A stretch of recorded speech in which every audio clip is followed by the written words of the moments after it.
So we've all been seeing what's happened recently with this guy.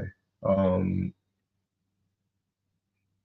and as many times as I wanted to talk on it, I didn't talk on it.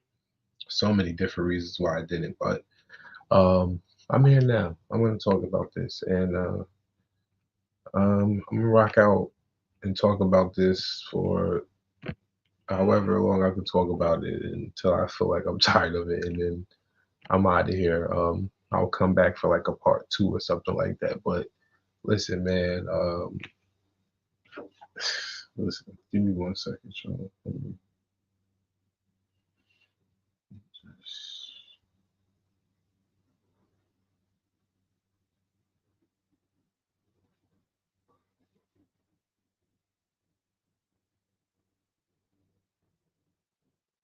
All right.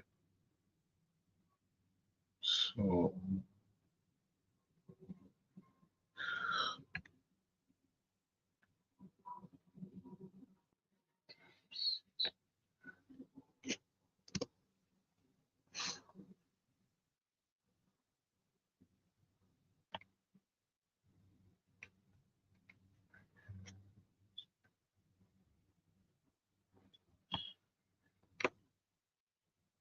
hold on 1 second, Sean.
All right. So let's get to this, man.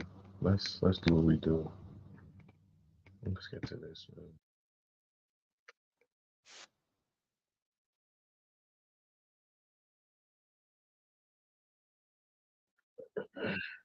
while in jail, and it could be because he thinks someone's trying to poison his food. Plus, he's been transferred to a protected unit that already houses convicted fraudster Sam Bankman Fried. So, what's it like for a high profile defendant like Diddy to be locked up in one of the most rundown and violent jails in the US? For that, we'll turn to criminal defense attorney and law and crime legal analyst Imran Ansari, who repped other high profile defendants like Harvey Weinstein and 50 Cent. I'm Sierra Gillespie, and this is Law and Crime News. All right, so big news out of New York, where P. Diddy has been held for more than a week in the Metropolitan Detention Center in Brooklyn. This comes after Diddy's arrest last Monday, following his indictment by a federal grand jury on charges of racketeering conspiracy, sex trafficking by force, fraud, or coercion, and transportation to engage in prostitution. The 14-page indictment lays out some pretty strong claims against Diddy, alleging he's guilty of sex trafficking, forced labor, kidnapping, arson, bribery, and obstruction of justice. The indictment goes on to allege Diddy showed a pattern of abuse, mostly against women, that included. I do want to say to you guys that even when you hear things like such as kidnapping, kidnapping can be um, somebody saying that they want to leave and you telling them no and holding them against their will. It's as simple as that. Like that's why when you're dealing with a woman, you're arguing and things are going bad, you never tell a woman once she says, I'm leaving, you don't say no. If you don't say no, you don't stand in the way.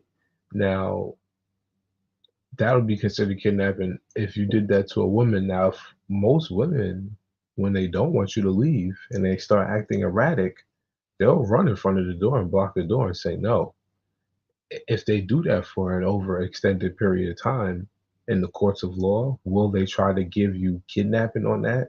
They may not unless you try to push for it. But in most cases, women don't get charged with that unless there's weapons involved or something of that nature. Um, but yeah, let's continue. That's crazy. Verbal, emotional, physical, and sexual abuse, including the use of extensive grooming tactics. There's also mention of something referred to as freak-offs, which are described as elaborate and produced sex performances that Combs arranged, directed, masturbated during, and often electronically recorded. During these so-called freak-offs, Diddy would often drug his victims, sometimes without their knowledge, to keep them obedient and compliant. Then, Diddy allegedly required these victims to have sex with prostitutes, and oftentimes he recorded that too. Again, these recordings were made without the victim's knowledge or consent. These freak-off sessions were facilitated by Diddy's associates, that the indictment refers to as part of the Combs enterprise. These associates would procure the sex workers, book the hotel rooms where these freak-offs would take place, and stock the rooms with necessities like baby oil and lube. Now is a good time to note that when federal authorities executed search warrants at two of Diddy's properties, they collected 1,000 bottles of lube and baby oil, which puts into perspective the severity and scope of these freak-offs. Also, during these raids, federal authorities collected digital evidence of this alleged illegal activity. And they kind of had a heads up that Diddy was recording some of this. Multiple civil lawsuits filed against Diddy starting in November of last year allege he sexually assaulted the plaintiffs and often recorded it. Okay, I know you're multitasking when you're watching our videos, but if you're out running errands, listen up. This is for you. I have to tell you about the free app Upside that gets you cash back on daily essentials. I use it every time I pump gas. It's so easy and free. Why not? All you have to do is get the Upside app and claim an offer for whatever you're buying. So you pay as usual and then just follow the steps on the app to get paid. Bro. To find out how much you could earn, click the link in the description to download Upside or scan the QR code on your screen and use our promo code LCB for years. And she alleges he was physically, verbally, and sexually abusive toward her during that time. This is Her what lawsuit was settled just one day after it was. So I ain't gonna front though, right? Let's discuss that part, right? Because that's a very important key. See, Cassie's a very important key, and everyone keeps saying it. But one thing that I know for sure is the fact that she had time in with him. Um, this is where I just said this to somebody, and I've been saying this a lot. Men are powerful. Men have secrets, but the ones who hold the secrets are the women that they lay with. Okay? I need people to understand that. And remember that Zaire is telling you this.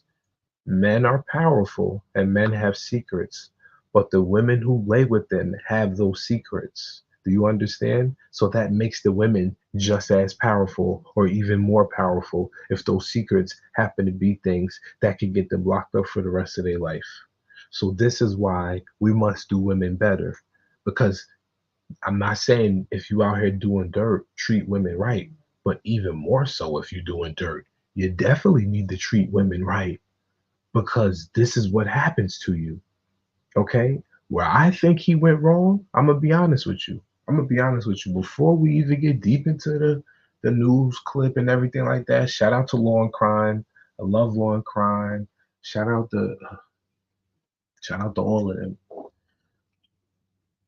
I honestly feel like he messed up when Cassie's legal representation reached out to him and said, that there was going to be something released on the lines of illustration, a book or something of that nature. And she gave him a number and said, all you have to do, you could buy the rights. You can have it. I'm giving you full access to it. And when Diddy had this ego where he was going to say no, then that's when everything went left. Okay, cool, no problem. Ooh, let's release this to the public. Releases it to the public. And what does he do? Once everybody knows, he settles 24 hours later. What was the point of that? What was the point of that? You could have $1 billion and somebody asked for $30 million. That's 3% of your fortune. Now I know some people are like, dude, that's still a lot of money. But are you really going to risk a quarter, 50 or 60, 75% of what you have just because of your ego? And now, because of his ego, he got to sit up. Filed, but that was just the start of the civil suits against Diddy. Since 2023, 11 civil suits have listed P. Diddy as the defendant. And now, one federal indictment lists him as the defendant, too. After his arrest, Diddy pleaded not guilty to the charges and was twice denied bail. His legal team offered a pretty sizable bail package, too, saying that Diddy would put up $50 million for his release. This would have been co-signed by Diddy. Now, check this out, y'all. I need y'all to understand this, right? I need y'all to understand this, right? Let's look this up.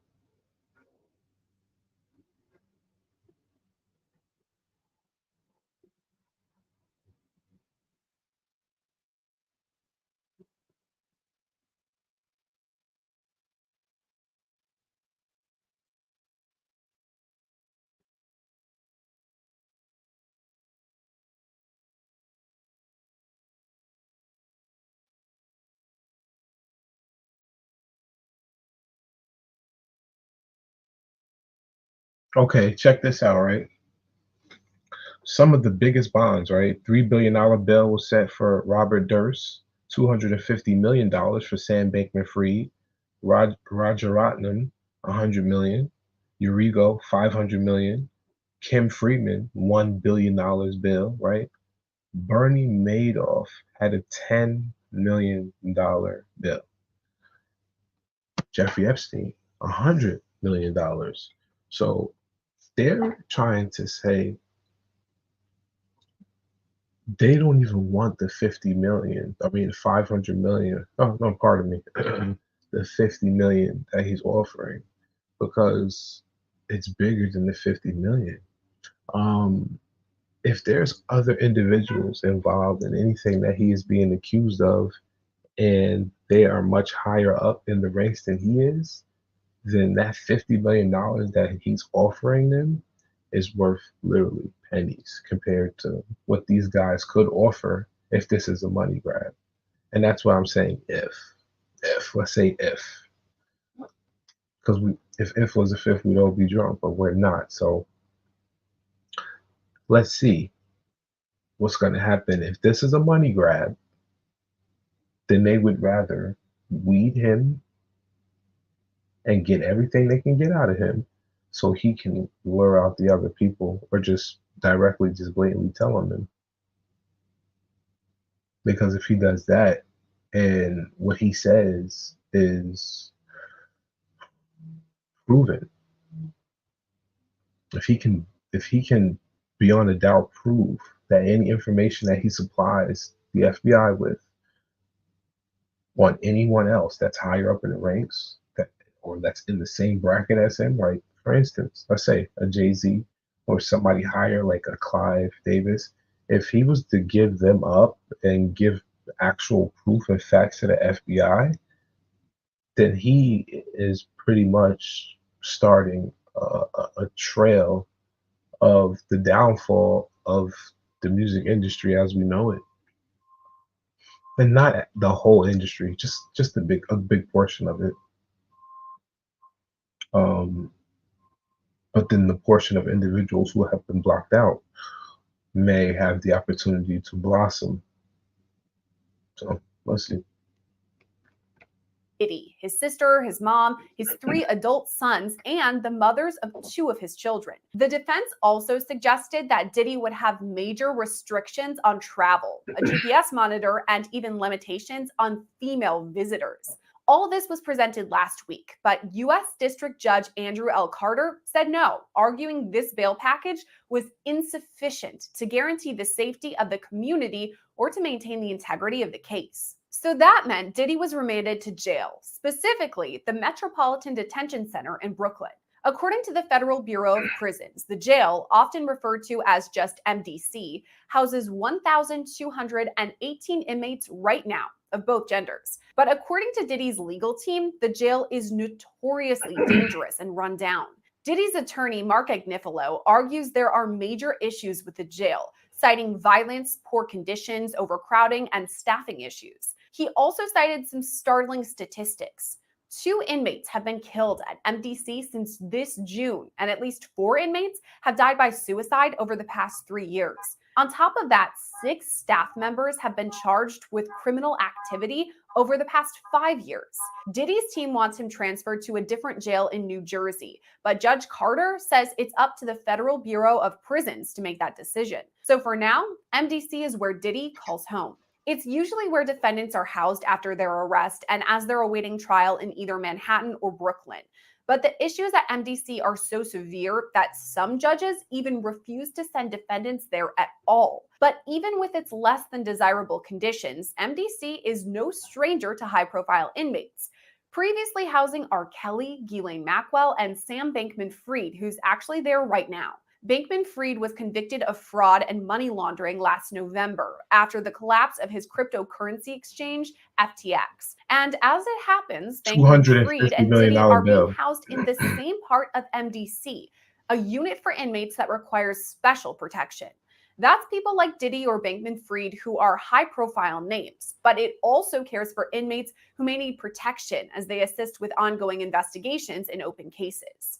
Since Diddy's move to this area of MDC, there are reports that he's spoken briefly to his children over the phone. Diddy has 7 children, ranging in age from 33 to 23 months old. According to reports, Diddy is concerned about how his kids are handling his arrest and detainment. And meanwhile, they're allegedly in a state of crisis after only experiencing Diddy as a loving, devoted father. Meanwhile, there are other reports that Diddy has stopped eating. This could be because he isn't enjoying the food, but it also could be because he's paranoid that someone is out to get him and may slip poison into his food. But is that likely or even possible? And what are the perils of MDC, especially for a high-profile defendant like Diddy? Here's where we have to bring in criminal defense attorney Imran Ansari, who represented other celebs like 50 Cent or Harvey Weinstein. He says Diddy's arrest wasn't surprising. I think we all saw the writing on the wall with Diddy in terms of the civil case leading to a federal investigation. We saw the raids on his residence. And I think that the indictment that we see now wasn't so much a surprise. And it was something that we expected arrest was going to come down the line. Now he has been arrested. He's been denied bail, so he is behind bars in Brooklyn. And there's been a lot of articles about this. His attorneys are saying that the conditions there at MDC are horrific, horrendous. They're not appropriate to stay in. What is your experience there? Is it really as horrendous as they're saying? I've had many clients who were housed in MDC Brooklyn, and I can tell you the reports that the facility is something that is less than desirable is 100% accurate. There's been a lot of reports of it being below standard in terms of prison standards. And of course, a prison isn't meant to be a comfortable place, but of course, they have to provide the basic human rights to their inmates. And MDC Brooklyn has been plagued with overcrowding, with violence, with poor food, with poor cleanliness. And P. Diddy, who is in a protective custody unit, is still experiencing all the bad things that MDC Brooklyn has to offer, and it doesn't have a lot to offer in terms of comfort or things that an inmate would be looking for. So obviously, anyone who's behind bars is hoping to have a nice place to sleep, food, comfort, as you were saying. But is this place really dangerous? I know that they listed a couple of statistics that there had been several suicides, even potentially murders. So is it possible that he could be in danger? So he's in protective custody now in the SHU unit, but his lawyer, Mark Agnifilo, pointed out recent events in that prison. And MDC Brooklyn has been plagued with a lot of violent acts. It's been really criticized in terms of the conditions that prison inmates have to live with. And certainly, Diddy would be facing potential dangers because a prison, by virtue of it being a prison, is not necessarily a good place to be. It's not a safe place to be, but particularly this facility is known to have a lot of problems in the last few years. What would it look like for Diddy in this protective care unit, I guess? He's separated from general population, but what is his day-to-day like? So Diddy's life in the SHU, in that specialized housing unit where he's been placed for his own safety, is going to be something that's rather routine and mundane. He's not going to be necessarily even enjoying some of the things that general population, aka Gen Pop, enjoys, because he's being in a special segregated unit for his own safety, which means he's going to be under more constant observation by guards. His comings and goings in and out of his cell for recreational time and for meal time are going to be more scrutinized. So although the SHU unit is technically for the prison inmate's safety, and of course, Diddy being a high profile inmate requires that, it also means more restrictions for that inmate. Following Diddy's arrest, we reported news that he was placed on suicide watch. It's unclear whether he was actually suicidal or if this was just a safety precaution. But we do know a mental health professional visits his cell at least several times a day. Is that possible for Diddy? He may not have these suicidal ideations, but it's just for his safety? It's pretty routine, especially for a high profile inmate to be placed on suicide watch, especially when they're going from a dramatic change from their life outside prison to a life inside prison, something that they may not be used to. It's typical and routine for an inmate like that to be placed on suicide watch for their own safety. And the prison kind of wants to make sure that, when all eyes are on them, that nothing happens on their watch. So we do know that Diddy's lawyers did say that he's ready and willing to fight the charges and ready to fight the allegations against him, and he's of sound mind. So it doesn't surprise me that he's placed on suicide watch by corrections simply for his own safety and in order for the prison to sort of CYA. So we're talking about this case simply because Diddy is a huge celebrity, a high-profile defendant who's now placed behind bars, a far cry from the mansions that we're used to seeing him in. What are some of the issues with having a high-profile defendant? Does it make things more dangerous, more difficult? What do you think? Well, being high profile in prison, based on knowledge from some of my own clients, is somewhat worrying for them, especially when they are coming from an environment which was a polar opposite from what they are experiencing in prison. So it's a shock. It's frightening. And of course, they have to deal with the real reality now that they are behind bars and they're facing criminal charges. It also presents a added sort of hurdle for us as attorneys who are defending a client like that, because we are obviously cognizant of the big change in their life that they're dealing with psychologically, and then also obviously the legal aspects of things, but also the court of public opinion. You are constantly looking at how the public is receiving your client or a defendant when they are high profile, and you are sort of tending to their needs because now they are dealing with such a dramatic change in their life. They went from mansion to prison, and sometimes that's a hurdle along with the legal fight all its own. And then there's the question of Diddy's communication. Who's he making contact with from the inside?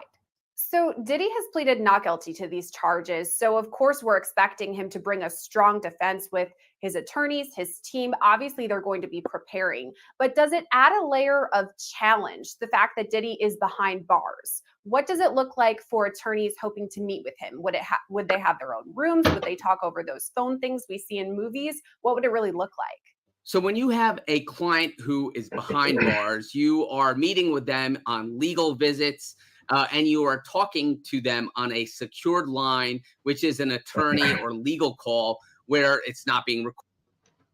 Yo, to think that they got him on trafficking,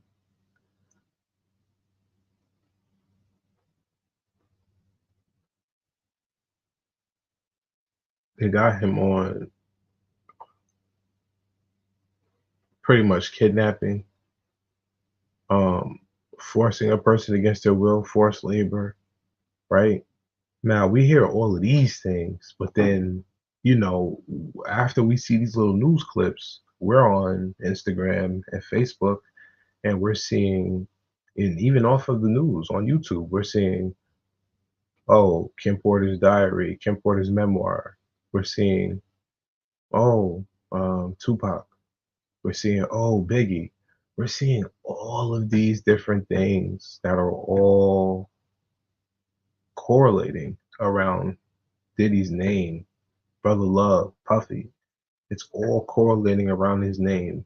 Diddy, Big, Diddy, Kim, Diddy, Puff, like Diddy, Pop. This is bad.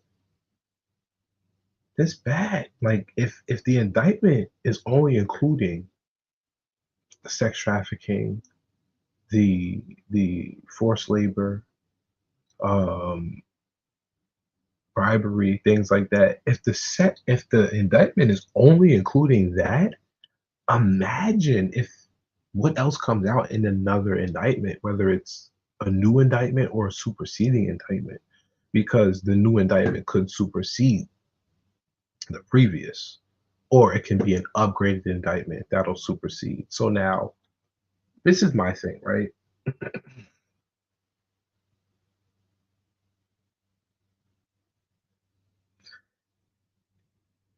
What if they just give him a whole new indictment? Not even what if they just give him a whole new indictment for murder, for like, what if they just give him a whole new murder, kidnapping, drug trafficking, like they're trying to hit him with some very severe things. But like I said, once we turn this camera off and we're not watching the news and we go on Instagram and TikTok and we start seeing these other videos about, yo, Puff kill Kim, Puff allegedly had something to do with Biggie passing, Puff allegedly had something to do with Pac passing, Puff allegedly knew about Kim's memoir, Puff allegedly did this to Justin Bieber, did this to Usher. Like, imagine if that is just a whole brand new indictment, right?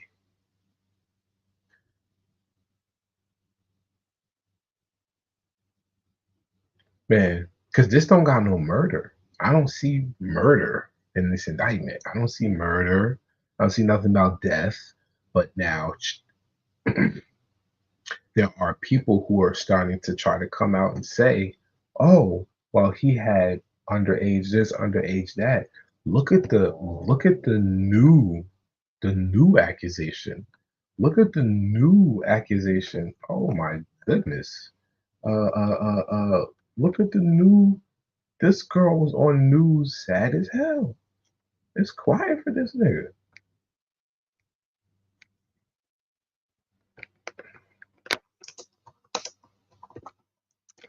Yeah, it's quiet for him.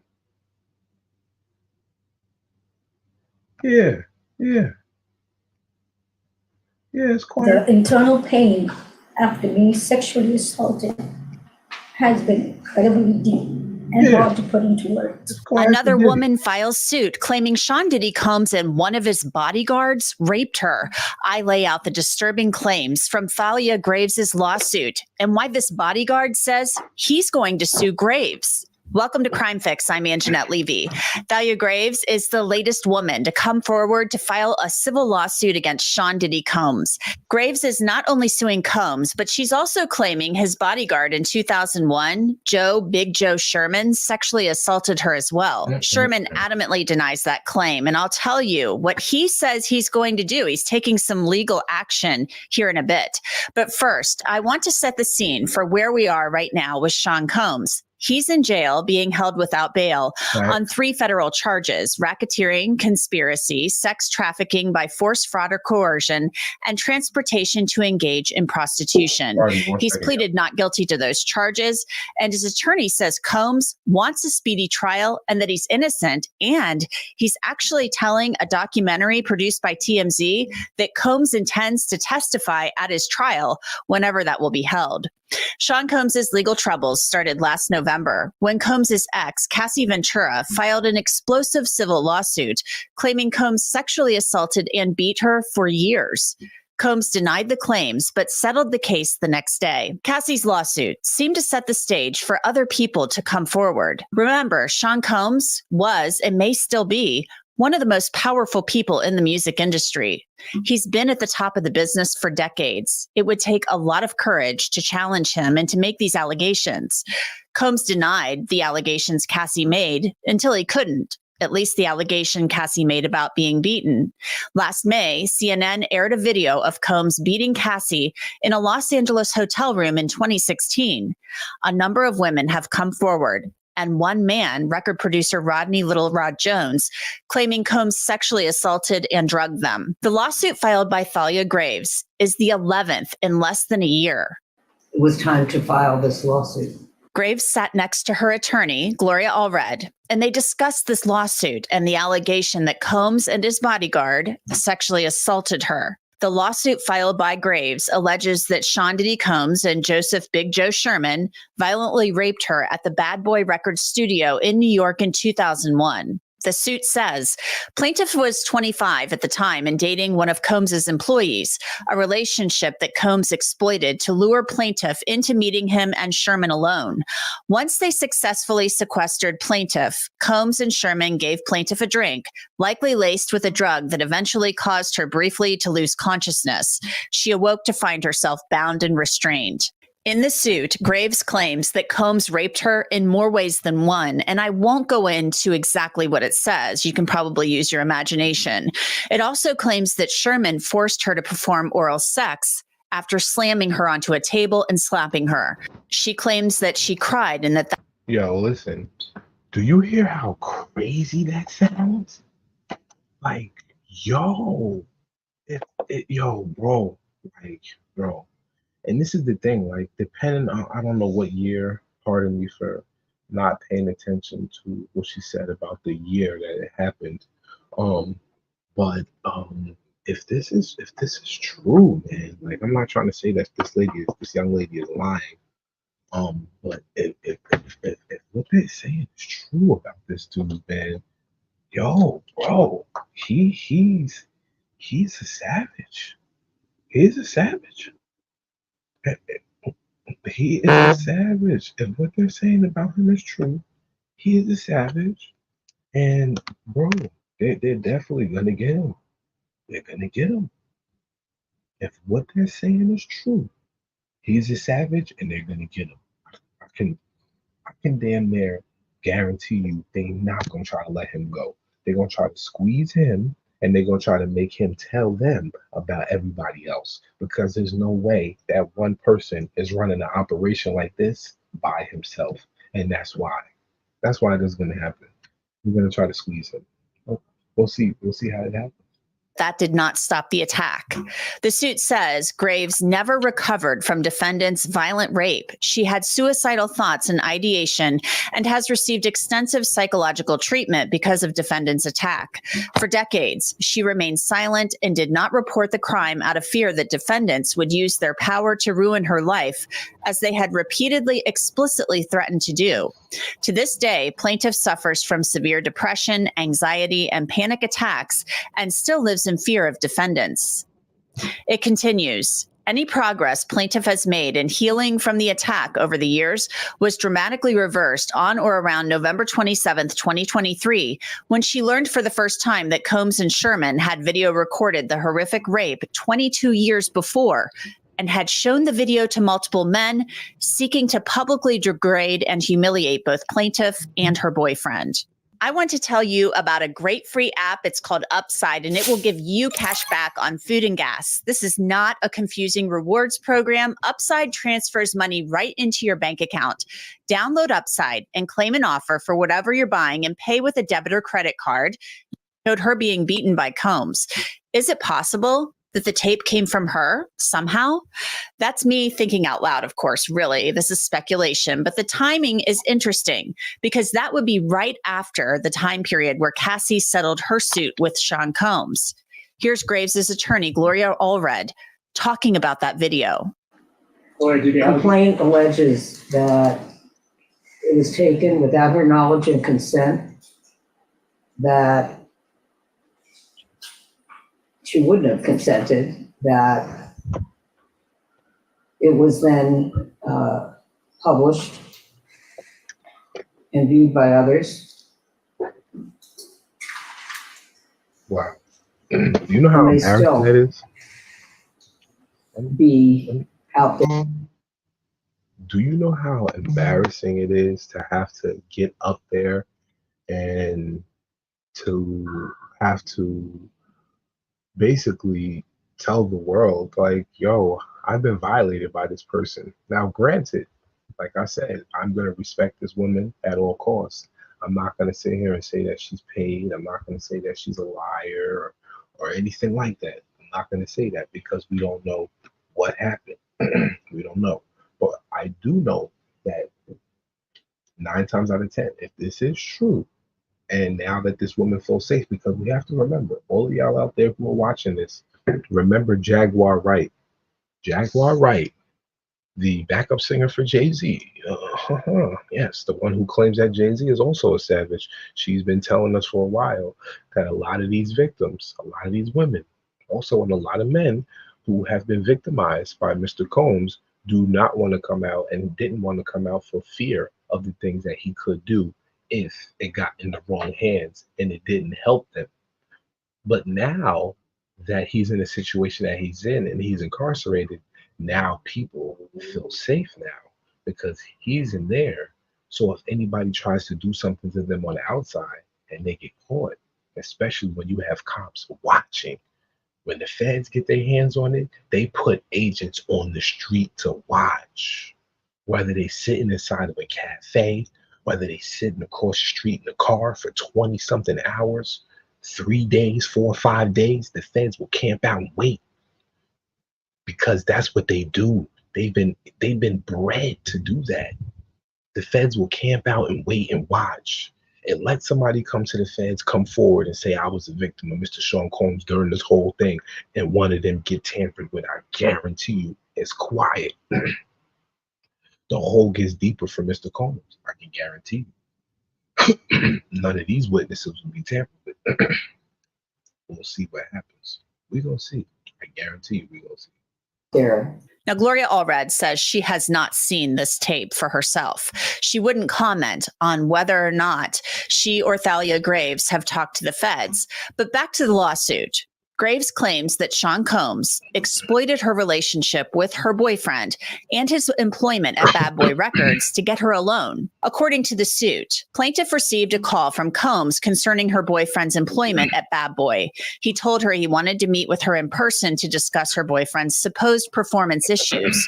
Her boyfriend was determined to climb up the ladder at Combs's record label, and his romantic partner, Plaintiff, was committed to helping him. Plaintiff agreed to meet with Combs. In retrospect, it was evidently a sick and twisted way of using his ownership of and title at Bad Boy and its affiliate entities to abuse Plaintiff and also show his power and ability to humiliate her boyfriend, his executive. The suit goes into more detail about what Graves claimed happened when she says Combs and Sherman picked her up at her mom's house in Queens. Combs offered her a glass of wine, which she accepted. Combs began discussing his alleged concerns about her boyfriend's performance at work. Meanwhile, as Plaintiff drank what had been handed to her, she started to feel lightheaded, dizzy, and physically weak. In retrospect, it is clear that Combs had caused a drug to be put into Plaintiff's drink, as a few sips of wine had never impacted her that way. Wow. Some of what I'm going to read next may be very, very upsetting to people. I want to warn you of that. When Plaintiff regained consciousness, she was naked and her hands were tied behind her back with what felt like a plastic grocery bag. Plaintiff shouted for help. In response, Sherman lifted her up from the couch and forcefully slammed her face down on what was apparently a pool table. Shortly thereafter, Combs entered the room naked. The suit described Combs using a lubricant that smelled like menthol, and Graves claiming she was placed on a table and sexually assaulted. The suit claims that Graves vomited during the attack and even defecated, but that it did not stop Combs. The suit claims, when she next awoke, Plaintiff was on the couch naked and alone in the room.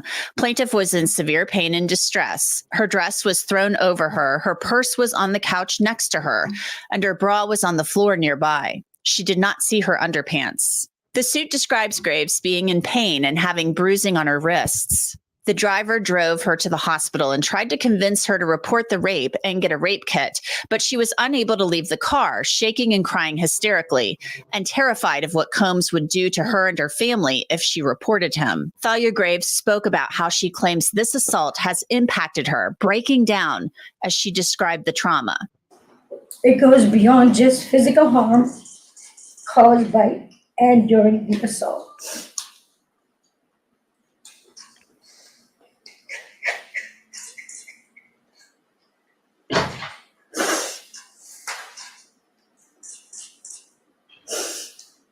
It's a pain that reaches into your very core of who you are and leaving emotional scars that may never fully heal. Some of the hardest parts of this pain are the shame and the guilt I have experienced that plays a negative part in my day-to-day ability to function properly, being blamed, questioned. It's footage like this, that's going to kill him when it comes time to be on the stand, when it comes time for trial. This is the type of footage that's going to break him and have the jurors looking like, oh my God. Because y'all got to remember, this isn't the 90s, this isn't the 80s, the early 2000s. We in 2024. You best believe, no matter what you say, the judge can tell you, hey, listen, y'all better not do X, Y, Z. Y'all better not communicate and talk about this. But everybody got cell phones.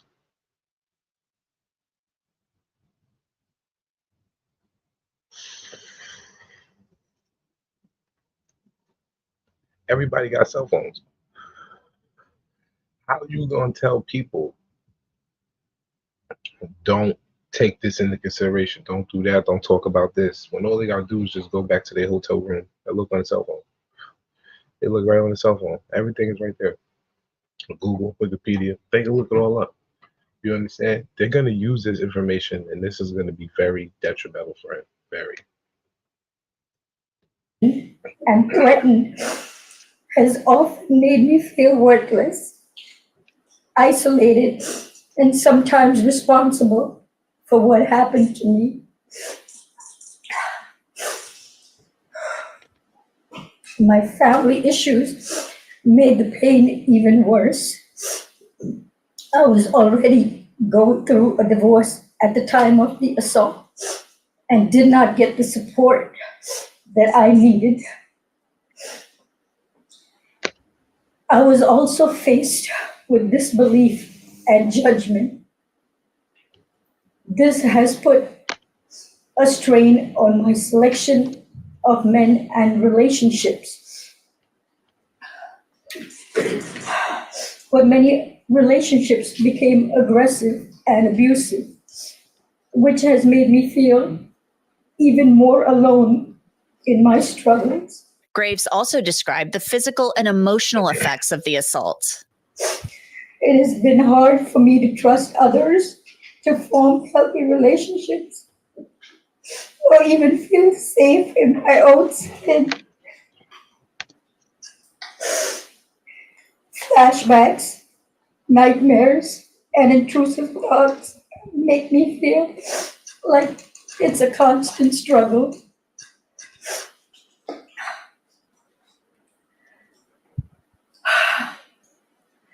I also suffer with physical problems such as chronic pain, sexual discomfort.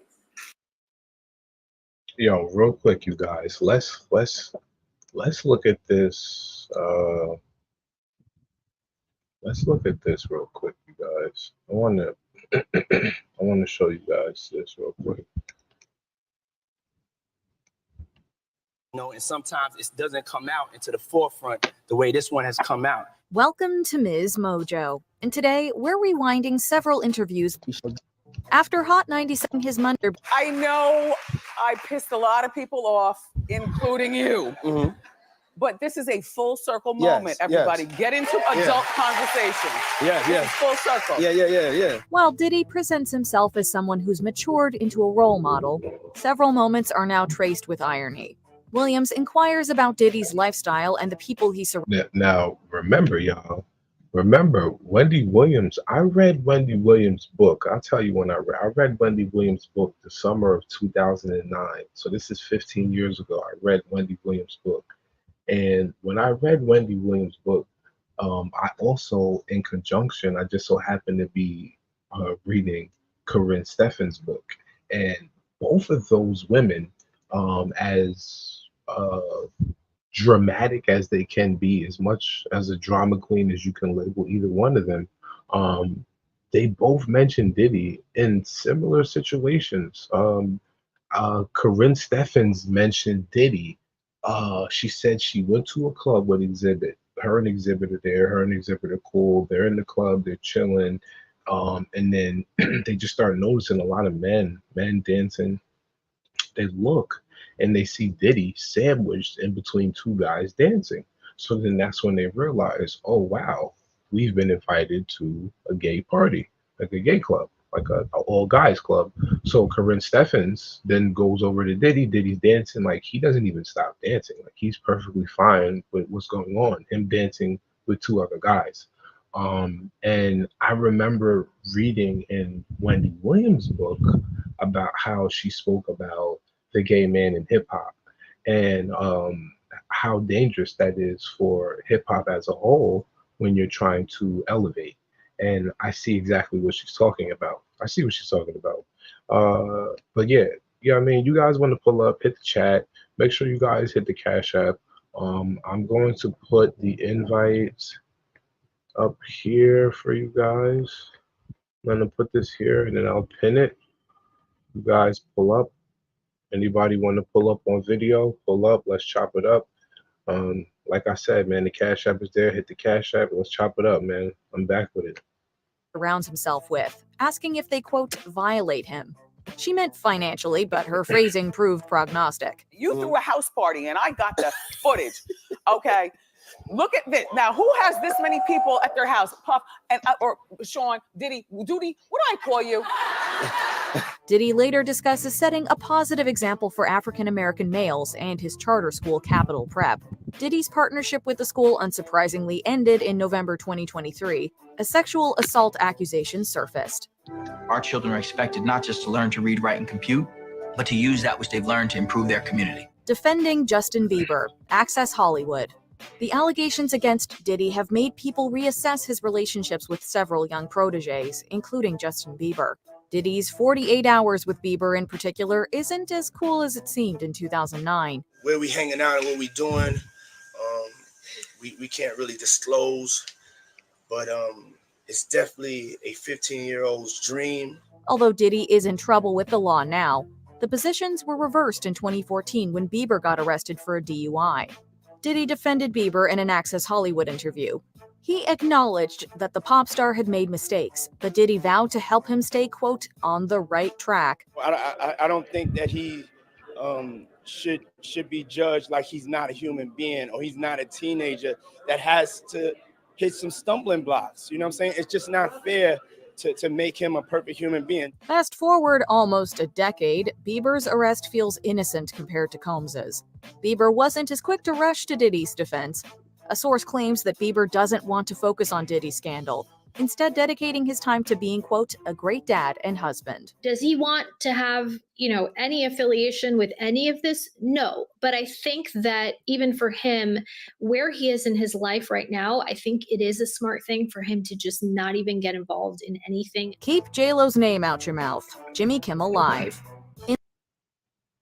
So now another thing that they're alleging is that the reason why Ben Affleck and J-Lo could have split is because of things that were surfacing from the past between her and Diddy. This guy's tied to a lot of people, and it sucks to have to compare his situation with R. Kelly. It's like we're just stringing a bunch of black men together, but to be honest with you, it is what it is, and R. Kelly was tied to a lot of people. Like, this is the thing with R. Kelly, though. So R. Kelly was talented in the fact that he could actually really sing, and he was really creative. So the fact that somebody of that stature, who we grew up listening to, our parents listened to, and R. Kelly was literally he did music with everybody. Like, he wrote music for a lot of people. He composed music for movies and soundtracks, and it's just like, damn, like, a lot of people are connected to him. So did anybody know? And if anybody knew, why didn't they say anything? And if the feds knew that other people knew, then why did those people get held accountable for having knowledge of illicit behaviors and activities and not presenting it to the proper authorities? And these are the questions that we have, because now I feel like that's what the feds are going to do moving forward with Diddy. I feel like they're going to press him, and then they're going to go after other people and hold them accountable in situations that we didn't see where people had to be held accountable because it wasn't federal per se. Look at Aaliyah. Nobody was held accountable. Like, the parents were not held accountable in Aaliyah's situation at all. They were not held accountable. So, yeah. Let's get back to that. But, yeah. In late 2023, shortly before Cassie Ventura filed her lawsuit against Diddy, the rapper sat down with Jimmy Kimmel. The host asked about a rumor circulating amid the release of Jada Pinkett Smith's memoir, Worthy. According to somebody claiming to be Diddy's former security guard, Will and Jada wanted to have a threesome with Jennifer Lopez. Diddy was dating Lopez at the time, allegedly threatening to beat up Will Smith. Hearing Kimmel relay this tale, Diddy initially responded with a stone-cold stare. He quickly changed his tune, laughing it off and denying such gossip. So now when the feds are combing through evidence and they're going through social media, because just like local and state officials, the feds they're absolutely on social media. And when they're going through all this and they're seeing these things, it's just like, yo, you were questioned by Jimmy Kimmel about punching Will Smith, about threatening to punch Will Smith in the face. Like, they're asking these type of questions. And like I said, this is the type of stuff that's damaging because they use it. Like, prosecutors use social media against people. And none of this is going to help Diddy. None of this is going to help. I can promise you that. And that's another thing too. Remember, they mentioned Rodney Jones mentioned Cuba Gooding Jr. and Sue. Rodney Jones said Cuba Gooding Jr. had his hand on his thigh, right? Now check this out, right? As much as I would like to say, damn, not my brother Cuba, the white woman who said Cuba was a little bit too frisky with her. What happened? Cuba had the hand on it. Cuba's hands was down there. But then here we go in Hollywood, and even his best fans who know Cuba Gooding Jr. know that Cuba Gooding Jr. is a wild dude. So when Rodney Jones put Cuba Gooding Jr. in the lawsuit, it shouldn't be a shock or surprise to us that Cuba may be that type of person, because we do know him to be a wild person. His brother has openly admitted it. Omar has came online. Omar Gooding Jr. has openly admitted that, yes, my brother Cuba, big bro, older bro, is a wild dude, and that's just what he is. So we shouldn't be shocked about that. We shouldn't be shocked about it. It is what it is. I don't know what you're talking about. Jimmy, I thought we was friends. Where did this? Whether or not this story is completely fabricated, it's far from the most shocking thing Diddy has been accused of. It isn't the most bonkers story involving Will and Jada either. No, it's all about love, though. This That's is not crazy. true. You really heard that? What? Yeah. Hands to yourself, Diddy. The Keenan Ivory weigh-in show. In the past, if you had P. Diddy and Mike Tyson in the same room, chances are we'd be more intimidated by the heavyweight champion. Now we'd be more concerned for Tyson's well-being. In 1998, the Look two at this, appeared on bro. Keenan Ivory weigh-ins as So these are basically all clips of what someone composed these clips and put these clips together to show people that, look at these 10 clips. They're not so shocking and weird now that we know what's going on. This one I think is crazy. Tyson having to remove his hand from short-lived talk show. If you're curious about the pairing, the boxer wanted to start a music company. People's been helping me out. Wycliffe's been helping me out. Devontae Swing's been helping me out. And hopefully Puffy helped me out, While much of the interview feels casual, a blink and you'll miss it dose of awkwardness occurs as Diddy's hand gets a little too close to Tyson. Wearing a grin, Tyson removes Diddy's hand before scooching away. But it was like, I just felt I was embarrassed for like weeks. It truly is about the Benjamin, as we see. Oh, yes, he's glittering. It truly is about the Benjamin. Perhaps we're reading too much into this gesture, but to say that Diddy has been accused of invading personal space would be an understatement. Watching this makes us almost as uncomfortable as Tyson.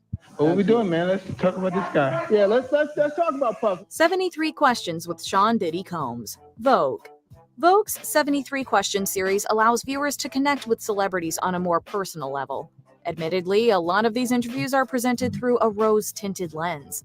Nowhere is that more apparent than in Diddy's interview. Love, how do you describe yourself? I'm vivacious, eccentric, and I'm a Scorpio. In 2017, the video presents Diddy in a down-to-earth light. On the heels of his 2024 arrest, though, some of Diddy's responses feel like setups for punchlines that late-night hosts would have a field day with.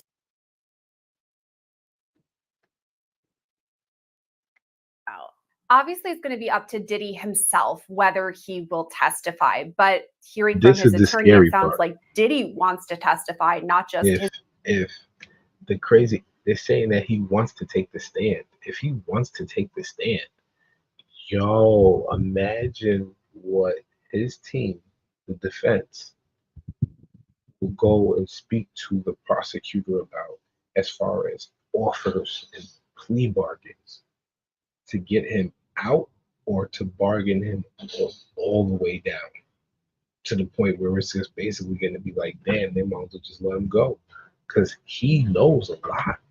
He knows a lot. Come on, let's be honest. He knows a lot. He knows a lot. His attorney wanting him to testify.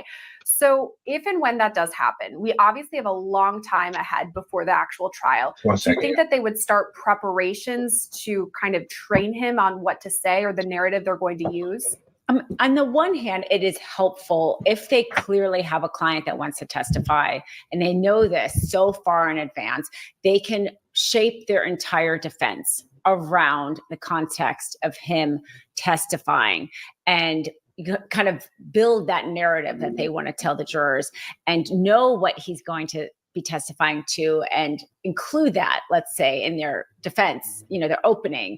So to that extent, that I would say it's more helpful for them to have that plan this far in advance rather than a late minute, Hail Mary where a defense decides to testify. And at that point, it's just kind of like being thrown in instead of being worked around. But I'm not convinced that it's a true statement and not a PR statement. I mean, he's a very famous person, obviously, and he is having more than one trial. He's having a trial of public opinion. Even if he were acquitted, does he ever want to be in business again? Does he ever want to associate, frankly, with people again? He has to win that public image trial, let's say, and then also the trial of his life, of the conviction. And there are more than one trials going on. And they also, quite frankly, feed into another, because every potential juror is now hearing the attorney say he has this story of heartbreak and love. And he sounds like an innocent man, right? The lawyer is making him sound like an innocent man, that he wants to tell his story so badly, like as if there's a piece of this story we don't know about that will exonerate him. So that in itself is helpful to P. Diddy. Even if he doesn't testify, that narrative is out there. Maybe people start to wonder, especially jurors, maybe there's another side to this. So, and to your point that we are so far from a trial, it's not going to happen for a year or two, most likely. Will anybody remember that he said it 2 years ago? Like, it's not a really difficult thing for him to say, he listened to his attorneys after all, and we advised him, but putting that kernel out there that there's another side to the story is effective. It's effective on multiple fronts. So TBD right now, whether we're actually going to hear from him when it comes time for trial months down the line. But you spoke about how most defense attorneys would advise their clients not to take the stand. We often hear about it that they're taking the stand in some sort of self-defense situation. Obviously, it's ultimately up to the client, to the defendant rather, themselves. But oftentimes they're advised not to. Why is this? Because they're subject to cross-examination? Yes. So essentially, once you start to testify, if you start to get into things around, let's say, your character, you then end up opening the door to a cross-examination that maybe otherwise wouldn't be allowed in. And they can go into your past, like your character evidence. Like whenever things in your past that you have done, besides even like prior convictions, but also prior convictions, but things that you've done in your past that wouldn't normally come in because they'd be considered prejudicial. But during testimony, you're testifying about, you end up veering into like how you're a good person, or, why you as a person would never do something like that. You then open that door into like character evidence, as they said, and a lot more can come in to try to cross-examine about, oh, well, maybe you're that kind of person because you did X, Y, and Z.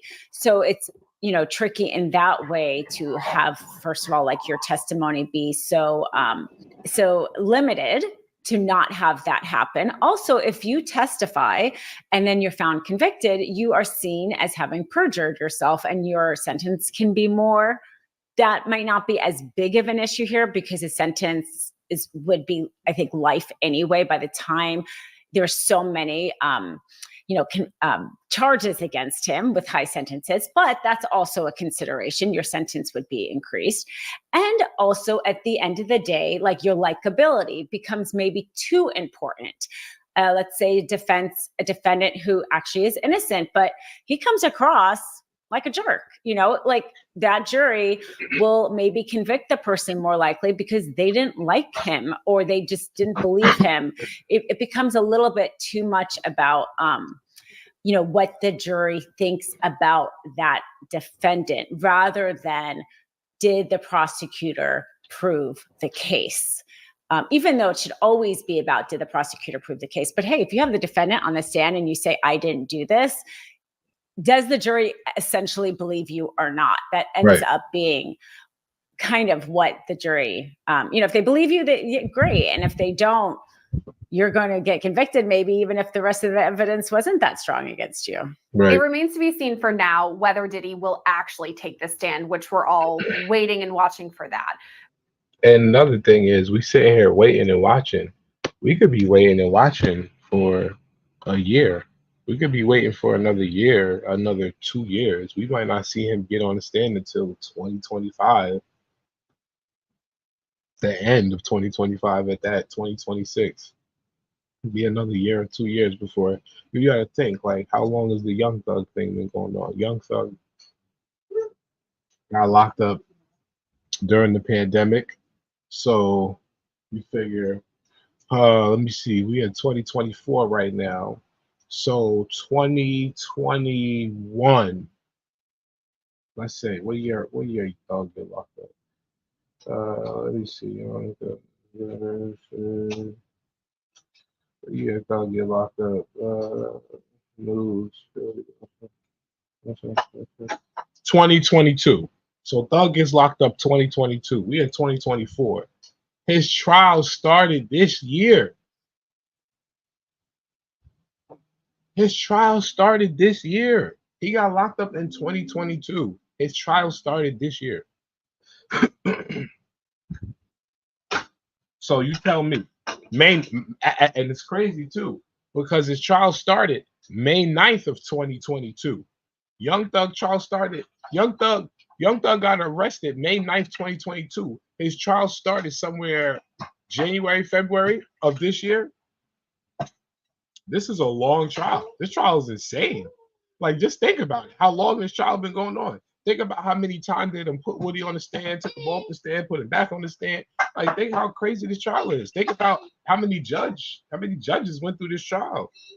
Glanville, he ruined it for himself. You understand? So, and now here we got another federal case, but this is in New York, the Southern District. Say it's a tough district, a well-known district in New York.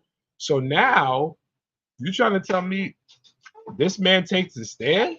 It's not safe for anybody. The amount of information that he can give up on people, he knows too much. He knows entirely too much. Now, the question that we should have, one of them, I'm not going to say the main question because I'm not right about anything or everything, but one of the questions we should ask is the information that he has more valuable than his freedom? Is it more valuable than him being incarcerated? Do the feds want him more than the information that he has? Because if they want him more, then we can forget about it. Would the feds flirt with the idea of him getting on the stand or even having a point of going to trial if they feel like they have enough evidence? Would it be better for them to just supersede the process and say, nope, we don't want to, Your Honor, we're looking forward to we want to convict. But his lawyers say, no, we want to fight and go to trial. If the lawyers say they want to fight and go to trial, they have a right to a trial. Everybody has a right to a trial by process. We have a right, Fed, state level, count, it doesn't matter. You have a right to a trial. So now, if he, like I said, if he takes the stand, his team, his defense team will present the federal prosecutors with any information they feel like they need to throughout this process, and that could stop everything. If he says, yo, I know this, I know that, I know that, I can prove this, and that. I also have this over here, I have this over there, and I can tell you where this is hitting at, that's hitting that. I know where that body is, that body is. If he starts getting crazy like that, that information might be information where the feds might be like, you know what, you out.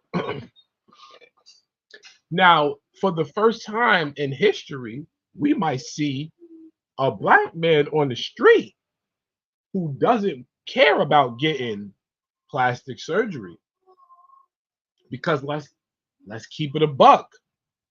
He done did a lot of crazy things. You could call him a punk, you can call him soft, you can call him, yo, why would you put your hands on female? There's plenty of names I would love to call him. You hear my daughter in the background. You know what I mean? I have plenty of people I think that I know for sure I have to protect on a day-to-day basis. Godchildren, plenty of people I have to protect.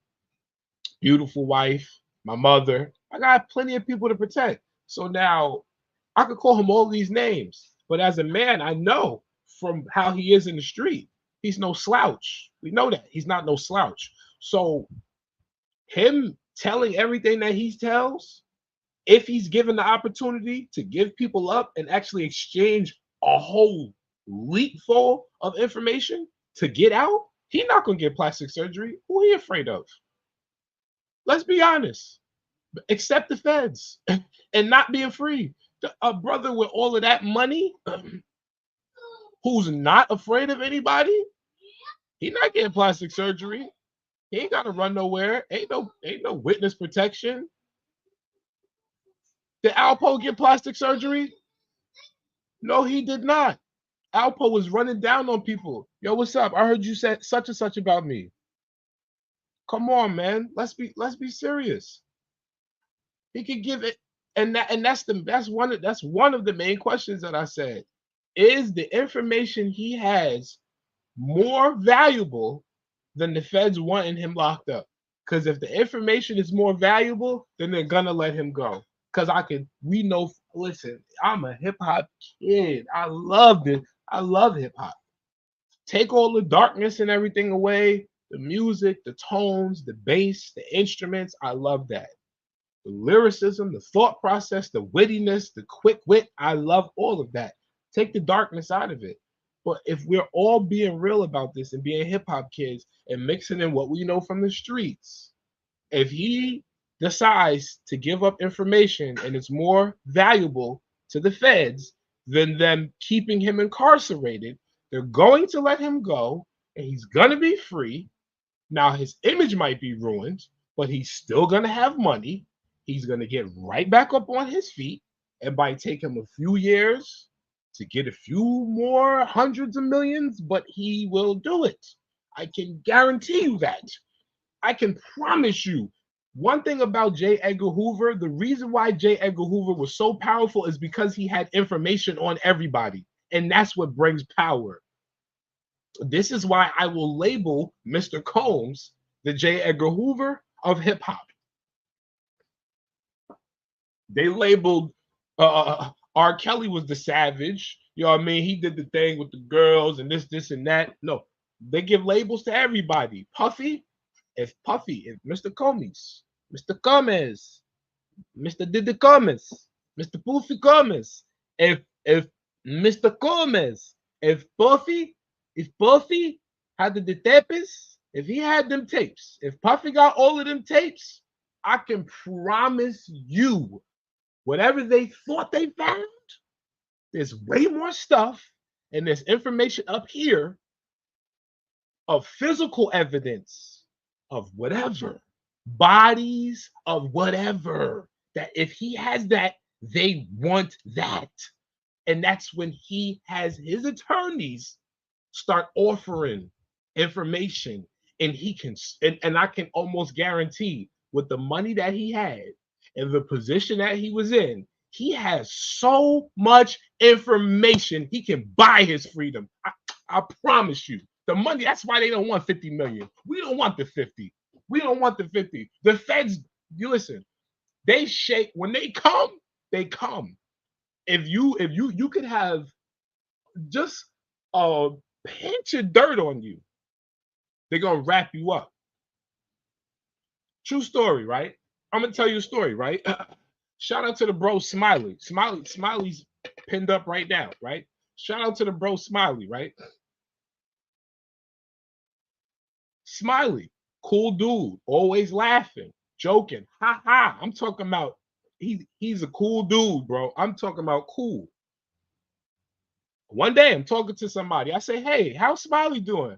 Oh man, he got locked up. He in the feds. He's in the feds. Why is Smiley in the feds? Smiley was hanging out with these people. He took a trip to California and he was out there for like a week. And the feds was taking pictures. And unbeknownst to Smiley, they were doing an investigation with the people he was hanging out with. So what happened to Smiley? Clickety. So now check this out. In my head as a man, I'm like, damn, they wrapped him up. Well, what about the baby? His girlfriend pregnant at the time, right? And they have a baby. So that's 2 kids. She got to fend for herself. Now, Smiley not P. Diddy, but Smiley's up against them feds. And Smiley's up, them feds don't, I can promise you, they don't play. They go off information.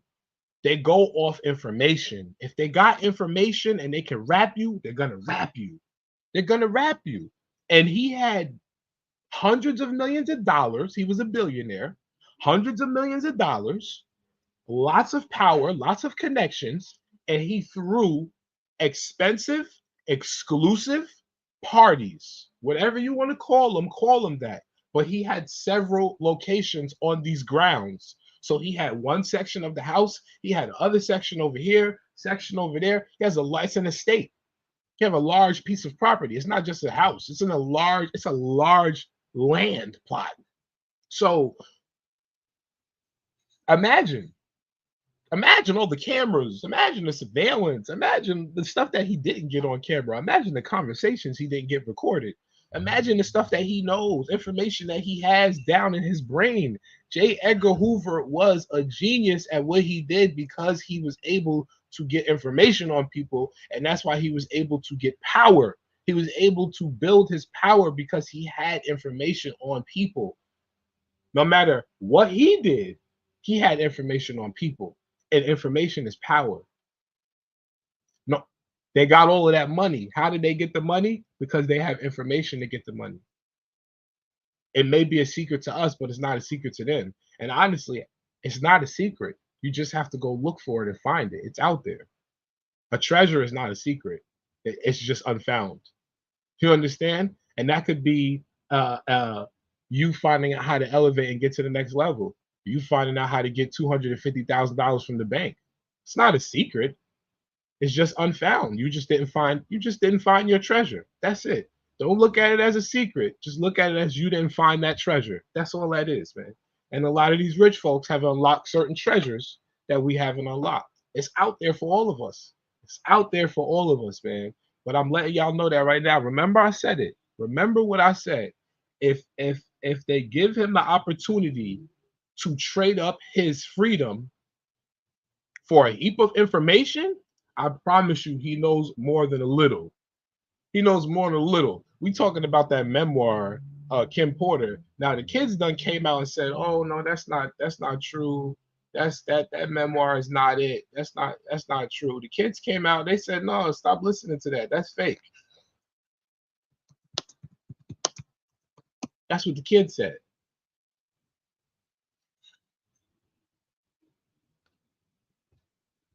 That's what the kids said. Shout out to Doggy Diamonds, man. Doggy been doing this for a minute, man. Shout out to Doggy Diamonds. But yeah, that's what they saying. Shout out to T Tony's opinion. I agree if the people pardon me. So I agree if the people the Diddler exposed are presidents and ex-presidents. Yo, and that's another thing too,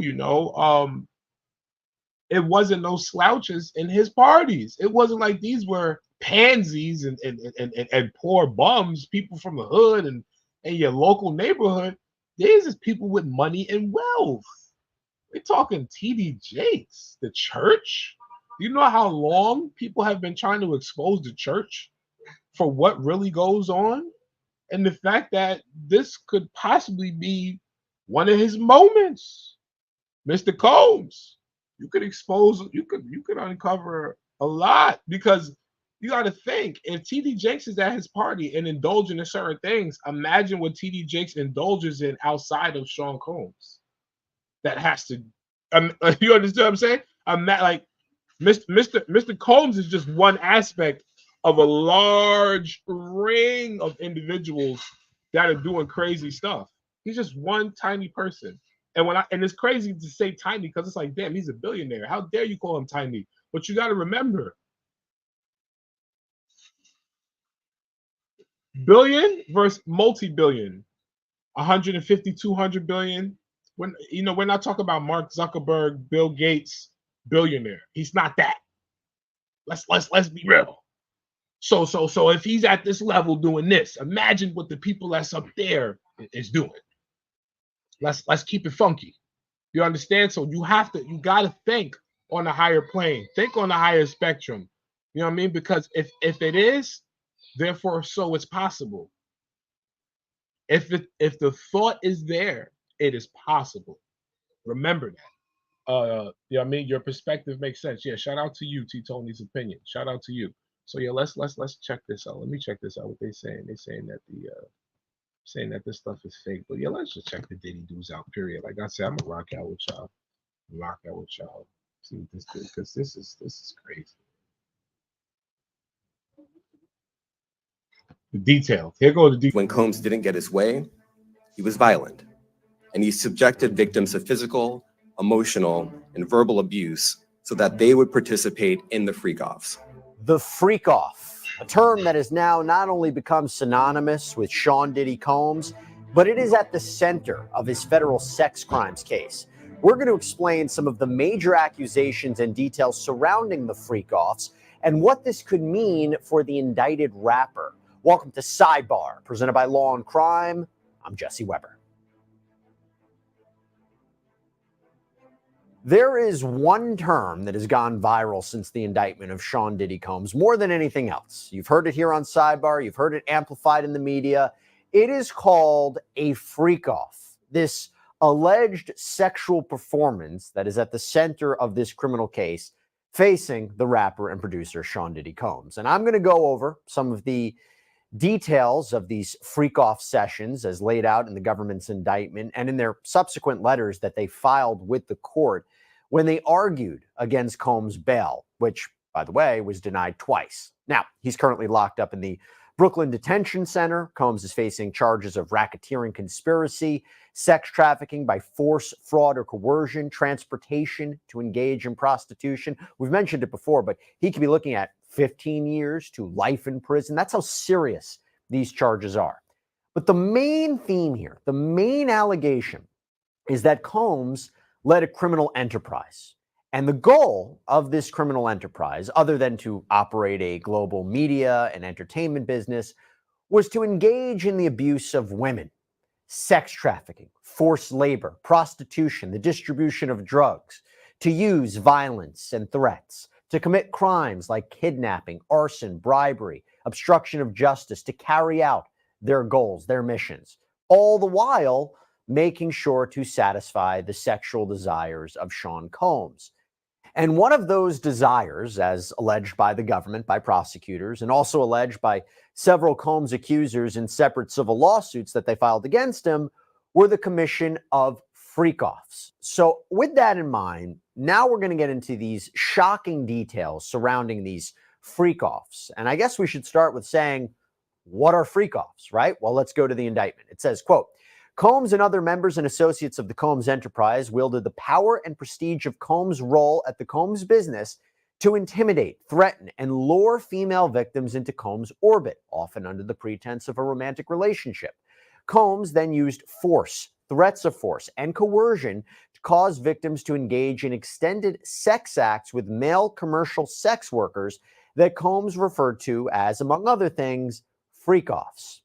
Freak-offs were elaborate and produced sex performances that Combs arranged, directed, pleasured himself during, and often electronically recorded. Now, while this indictment came down, I said at the time, this may be a term that is foreign to any person that was not familiar with Sean Combs, but for me, who's been following this whole saga for, a year now, I have heard this term multiple times, because in the Cassandra Ventura lawsuit, Combs' ex-girlfriend, and Rodney Little Rod Jones lawsuit, this is Combs' former producer, they discussed the freak-offs in their sexual assault lawsuits. Now, Ventura alleged, among other things, that Combs would demand her participation in freak-offs and that she would have to be forced to hire the male sex workers and that this could happen at any random moment. Jones alleged, among other things, that Combs' son Justin Combs and DJ and record producer Stevie J would engage in freak-offs. Now, to be clear, those specific allegations, those names, those details were not mentioned as part of the criminal case. I will tell you, though, that the idea of this freak-off, now that it is officially part of the criminal case, now that it's mentioned multiple times, this makes me wonder two things from a legal point of view. Number one, it is such a wild concept and a phraseology that it's hard to believe that this is something that was just made up by Combs' accusers. And when I say Combs' accusers, could that be Ventura? Yes. Could that be Jones? Yes. Perhaps the government got this information, this idea of the freak-offs originally from them. And by the way, when I say Combs... Yo, listen to me, y'all. When I tell y'all, I think it is so crazy when I hear legit media outlets like Law and Crime, ABC, CNN, NBC saying freak-offs. It just bugs me out when you hear the Attorney General in New York saying freak-off. I'm just like, yo, what is going on? What's going on? This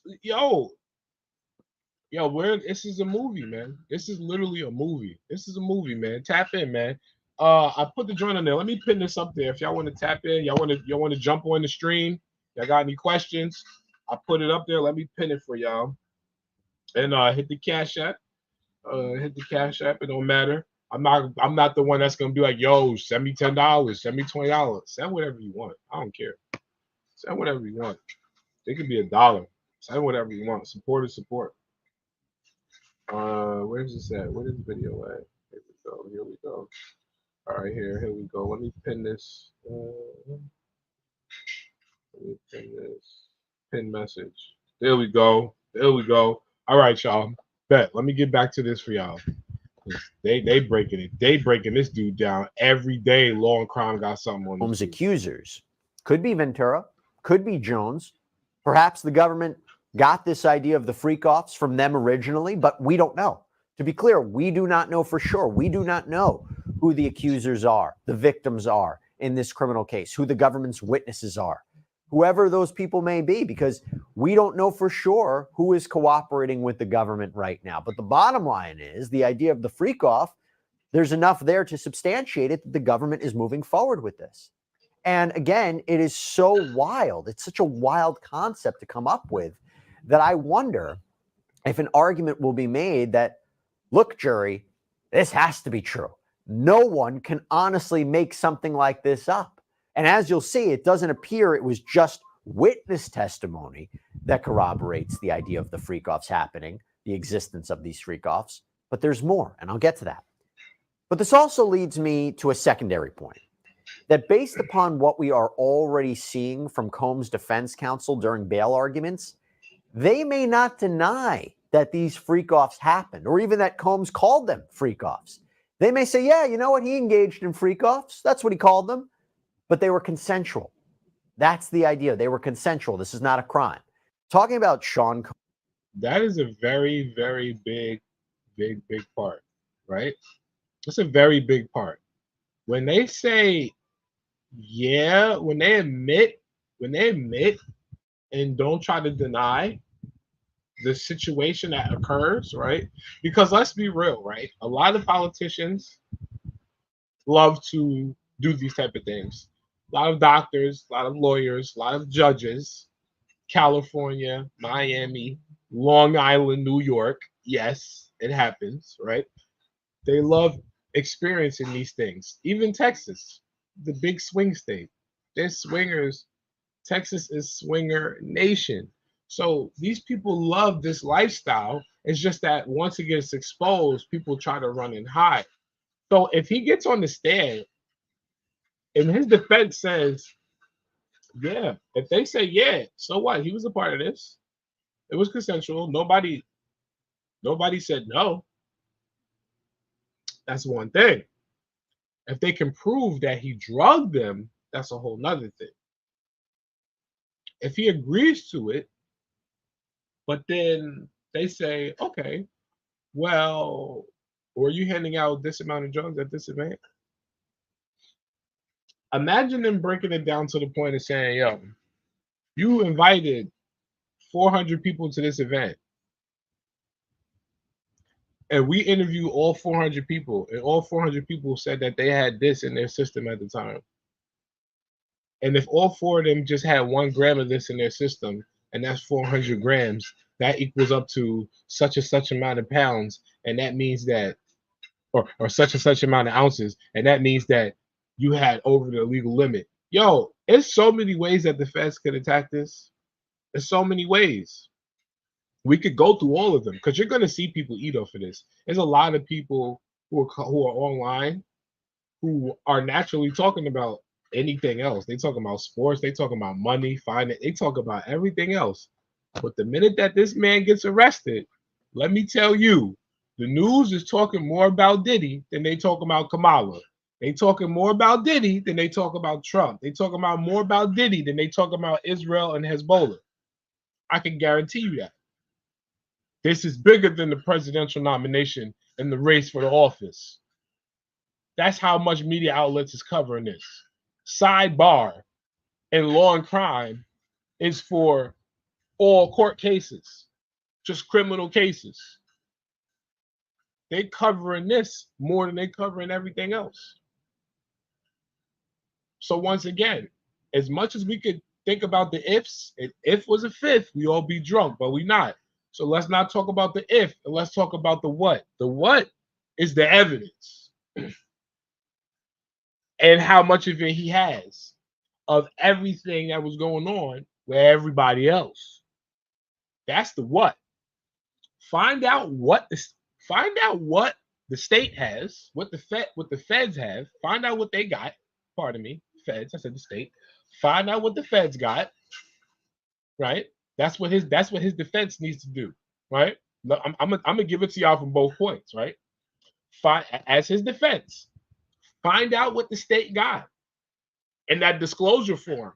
Because if I'm correct, discovery. Pardon me. I said disclosure. Disclose is when you give. Discover is when it's given, when they give you the information. And the discovery, they should be able to see that there's evidence lined up in multiple different ways on that discovery. Once his defense see what the feds have, if they offer them and they say, hey, he's willing to give you, matter of fact, take this approach. He has information on over 100 people. Let's just put it like that. Let's play it like that. Let the lawyers approach the feds like that. And let's start at 100 and say he has information on 100 people minimum.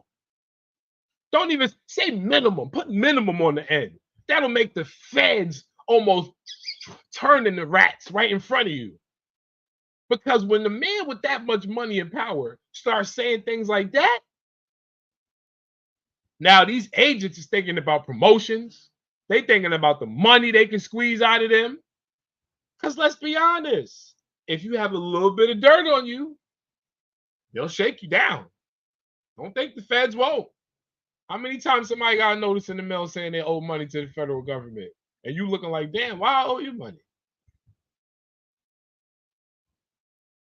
Better stop playing. You better stop playing, man. The information and the money is more important. They don't care. Yeah.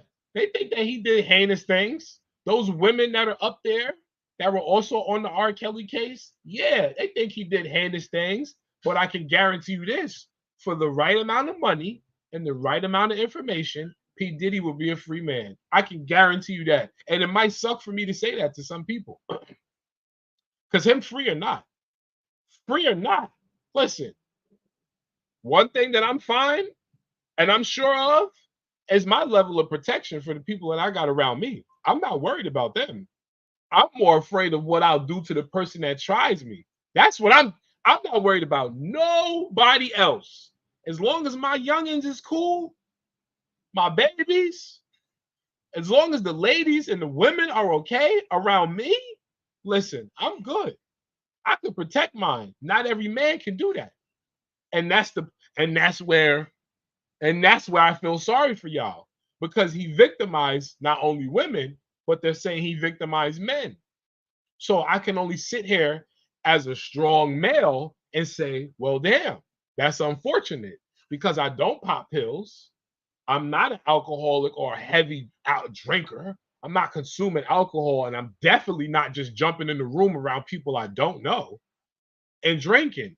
If you have some type of status and a way to get money from me, I don't even want to drink around you. I need to pick your brain. I need to see if you got weaknesses. because one of my skill sets might be your strength. And I could put a number on that. That's the difference between me and the victim. Because you're not about to just, not Miss Trisha's son. You're not about to just drop something in my drink. Oh, it's not happening. It's not happening. No. It's not happening. Sorry. Nope. It's not happening. And that'd be the problem. People be so caught up in being around somebody with that much stardom or someone who's that iconic, and then they get so comfortable and say, "Oh yeah," not thinking that they'll victimize you, and you're the prey. The hunt is on. Remember when Rock said that to him and Menace to Society? The hunt is on, and you're the prey. That was part of the commercial. That was part of the trailer for the movie. The hunt is on, and you're the prey. When Rock said that, I said, "Oh, that stuck with me since I was a kid." Yeah, because I would never be nobody's prey. I'm Miss Trisha. I'm Carl and Trisha's son. Yeah, the firstborn. Never. That never happened to me. You know what I mean? I promise you that. If anything, I guarantee you, somebody try to line me up, it's gonna be one hell of a story for me to have. Because I'm walking away with something. I could listen. There's no way I'm gonna let somebody, I don't care how much money you have. Shit, the more money you got, the better for me. Because as soon as you try to play yourself and you realize it's not like that, I guarantee you I'm definitely gonna pressure you. I'm definitely gonna blackmail you. Absolutely. What are you talking about? You just tried to violate. You tried it. Yeah, I'm definitely, and that's the thing, man. You know, that's a whole nother thing where a lot of these people complacent what was going on and into what was going on up until the point where they feel like they couldn't be compensated. That's going to be something else that's in question. And if there's 10, 12 people that are saying that he did something, but his defense can find, let's say 4 or 5 of them, 3 or 4 of them who are actually complicit in all of these acts, and there's footage of them being complicit, then that's something totally different. That's something totally different now, because now you got people who are saying that they were victims who are actually complicit in the act. They're lying. I want to enter exhibit 5B, Your Honor, into evidence for viewing. And I would love the jury to view this. Now, viewers' discretion is advised. This may be a little bit, or it could be just a conversation leading up to it.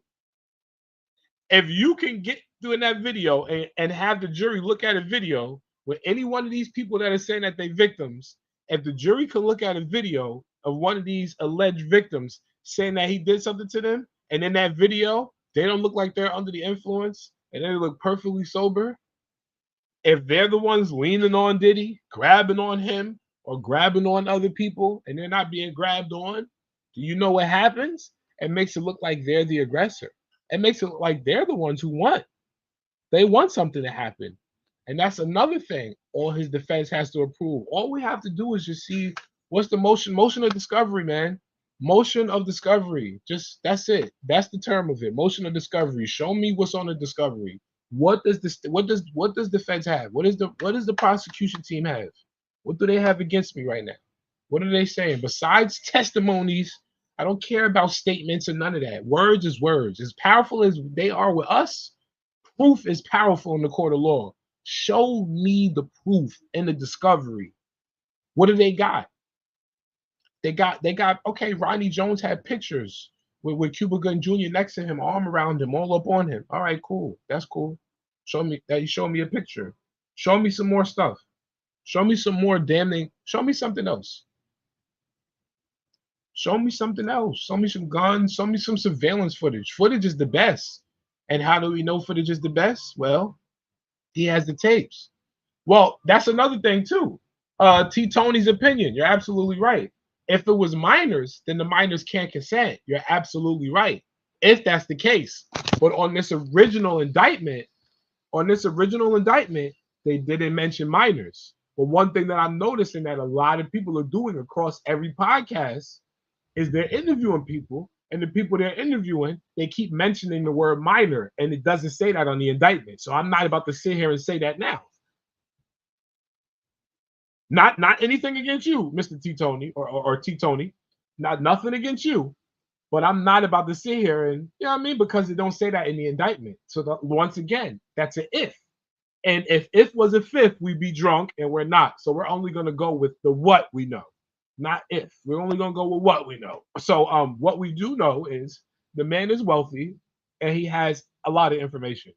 And I honestly feel like that information in the minds of the federal government, I feel like the information that he's sitting on is way more valuable than the 50 million bond he tried to put up, and is way more valuable than him being incarcerated to the feds. That's what I'm saying.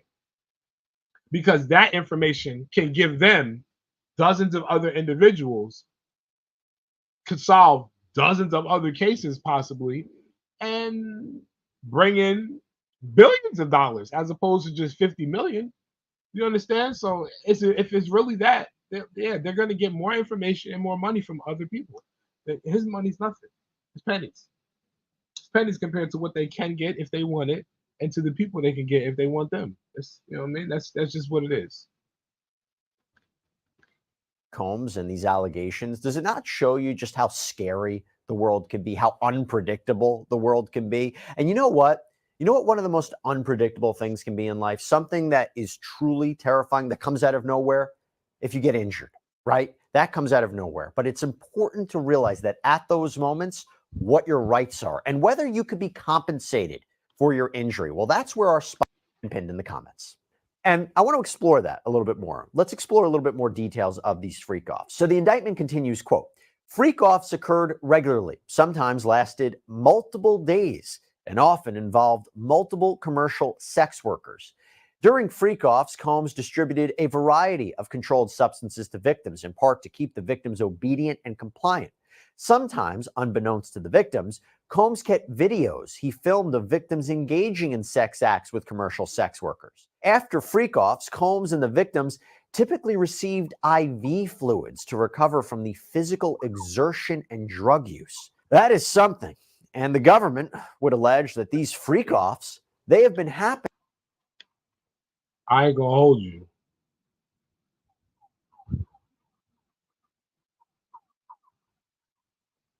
Okay, right. Homeland Security. Okay, cool. Yeah, because Homeland Security, it deals with violating the Human Rights Act. Absolutely. And plus it's an ongoing investigation. It's not stopped. So absolutely, you're absolutely right about that, T. Tony.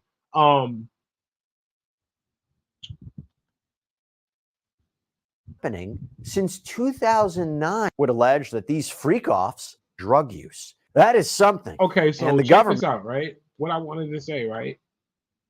I feel like that's another thing that's kind of crazy about his case, because if they can prove that, okay, so they can prove it because there's videos of it. There's videos of it. Where's the video? There's a video of him and his mom doing the IV.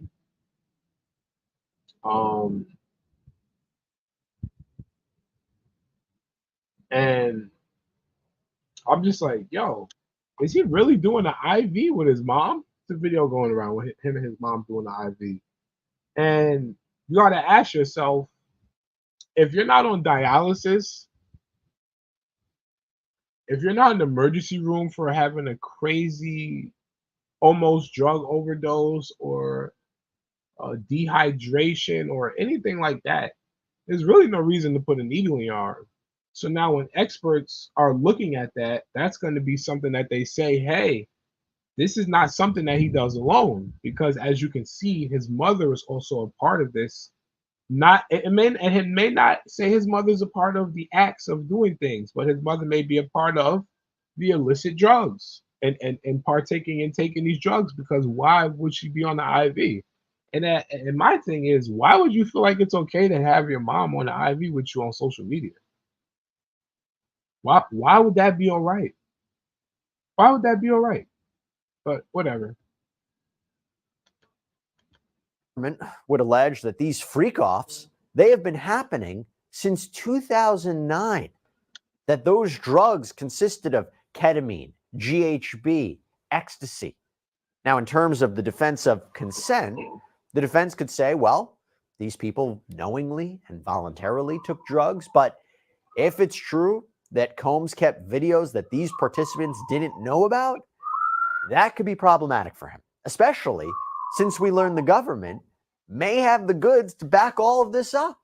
In their bail letter to the judge, they write, quote, "The evidence against the defendant, which would be made public at trial, includes substantial evidence that is highly sensitive and has the potential to significantly and negatively impact the defendant's reputation. For example, dozens of video recordings created by the defendant of freak-offs with victims." I mean, we wondered what was collected by federal authorities after they raided Combs' homes in LA and Miami back in March. There were reports that they collected digital evidence.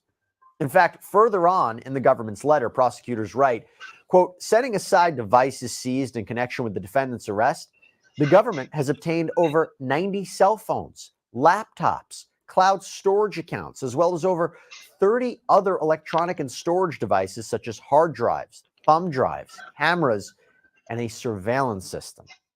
The government also wrote, "Victim testimony regarding freak-offs is at times corroborated by other witness testimony, communications with the defendant and commercial sex workers, travel records, hotel records, videos of the freak-offs, and records reflecting or indicating payment." By the way, you're talking about evidence of freak-offs. Prosecutors revealed one other way that they can prove that these freak-off events happen, because in the government's bail letter, it states, "The defendant arranged freak-offs with the assistance of members and associates of the enterprise, including employees of his business, and the hotel rooms where they were staged often sustained significant damages." So the prosecution's letter goes on to state that, for example, in approximately 2012 in Manhattan, the defendant paid over $46,000 to cover damages to a penthouse hotel room following a freak-off. Yeah. Now, I imagine the government plans to produce receipts of this, some documentation or witness testimony to corroborate that account, because it'll be tough for the defense to say, why else did that hotel room sustain allegedly $46,000 worth of damages if it wasn't for this wild sexual performance event? But again, you could see why the government's putting that evidence forward to suggest that these freak-offs occurred. Now, going back to that idea of consent, this defense of consent, I couple that with something else that I've been hearing. I've seen people say, why are these freak-offs a crime? Right? You might be wild sexual encounters, but why is this sex trafficking? Why is this racketeering?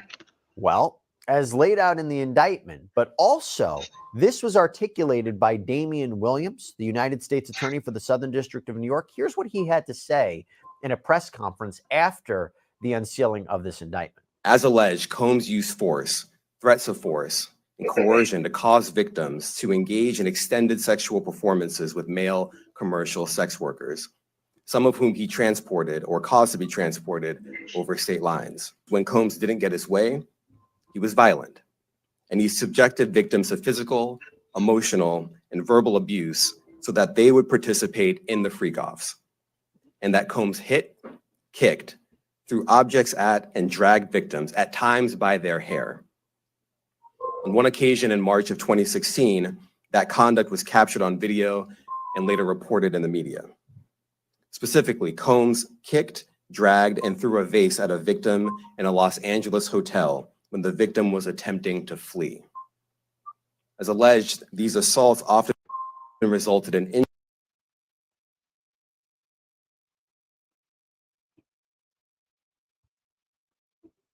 just how dark and twisted those in control of our culture really are. From some of the most disturbing sex parties ever recorded, sleepovers with a teenage Justin Bieber, funding and controlling your favorite celebrities, hosting his own Love Island where he took people off the radar. I got an island, it's called Love Island. If you're going off the grid with me, you got to go to sleep for a week. Freak-off parties, whilst also allegedly taking down some of the most iconic musicians in the industry. The P. Diddy situation is truly disturbing, and now that he's in custody, only time will tell what's going to happen next. But the fact that this has been going on secretly behind the closed doors of the Hollywood elite for decades shows just how well covered this truly was. But now, finally, the truth is unraveling in front of our very eyes. P. Diddy needs hardly any introduction. Before he was infamous for his crimes, he was at the top of society. He rubbed shoulders with some of the most powerful celebrities in the world.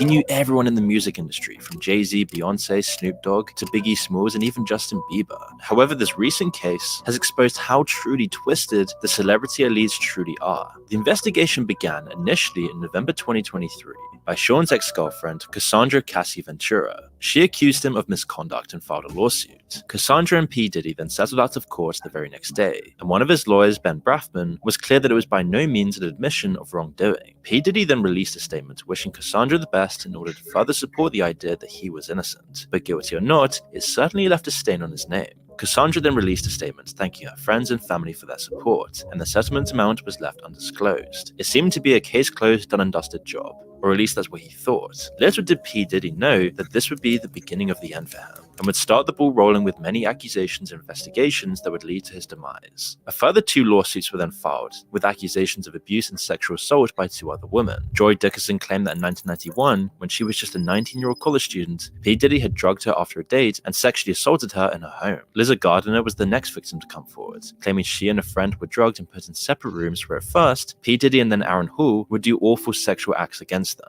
She then found out her friend had the exact same treatment as well, as it seems like they both took turns doing these awful crimes against these girls. Liza was just 16 at the time, and then a few days later, P. Diddy pitched up at her house and assaulted her again, this time choking her until she passed out, as he was irritated at the thought that Liza might mention this to his girlfriend. Then in December 2023, another person came forward with more accusations aimed at him. She claimed that she had been gang raped and sex trafficked. She said that Harvey Pierre, who was the president of Combs Bad Boy Records, flew her from Detroit to New York in 2023. However, while with them, a third man joined P. Diddy and Pierre and gang raped her. P. Diddy even complained that he couldn't finish until he had his nipples pinched. The suit included a photograph from the night in question of her sitting on Sheen's lap. She was only 17 then, and was now the 4th woman to come forward in just a matter of weeks. This time, P. Diddy did not settle out of court. In fact, he issued a statement on his Instagram saying, quote, "Enough is enough. For the last couple of weeks, I have sat silently and watched people try to assassinate my character, destroy my reputation, and my legacy. Sickening allegations have been made against me by individuals looking for a quick payday. Let me be absolutely clear. I did not do any of these awful things being alleged. I will fight for my name, my family, and for the truth." But there were several red flags hinted by friends of P. Diddy, particularly in Usher's interview with Howard Stern, where subtle suggestions indicate that these new allegations were possibly founded as far back as 2016, back when the interview took place, as Usher described his experiences when he lived with Sheen Coon for a year, and said he was exposed to some very curious things, but at that age, he didn't understand it. I moved to New York City, and I lived with Sean Puffy Combs for a year. We're sending you New over York to City. something called Puffy Flavor Camp. There you go. To learn Flavor Camp. Yeah, Flavor that's what it Camp. was called. Puffy's place was like just filled with chicks and orgying like nonstop, right? No, not really. I Come mean, on. but hey, it was curious. I got a chance to see some things. Yeah, but you were 13. What were you I saying? went there to see the lifestyle. I don't know if I could indulge and understand what I was even looking at. It was pretty wild. What I did say is that there were very curious things taking place, and I didn't necessarily understand it. It's only now that it stands out because it further supports the allegations. When Howard asked Usher if he would allow his own son to participate in the Puffy Flavor Camp, as P. Diddy would call it, Usher didn't hesitate to say no. 14 years old. You're a dad now. Would you ever send your kid to Puffy Camp? Hell no. In a Rolling Stone interview with Usher in 2004, he elaborated on his experiences with living with P. Diddy. He said there was always girls around. He'd open a door and see somebody doing it, or several people in a room having an orgy. He never knew what was going to happen. With this in mind, it wasn't that surprising that by February 27th, 2024, the producer of P. Diddy's album, The Love Album, sued P. Diddy for $30 million for sexual assault.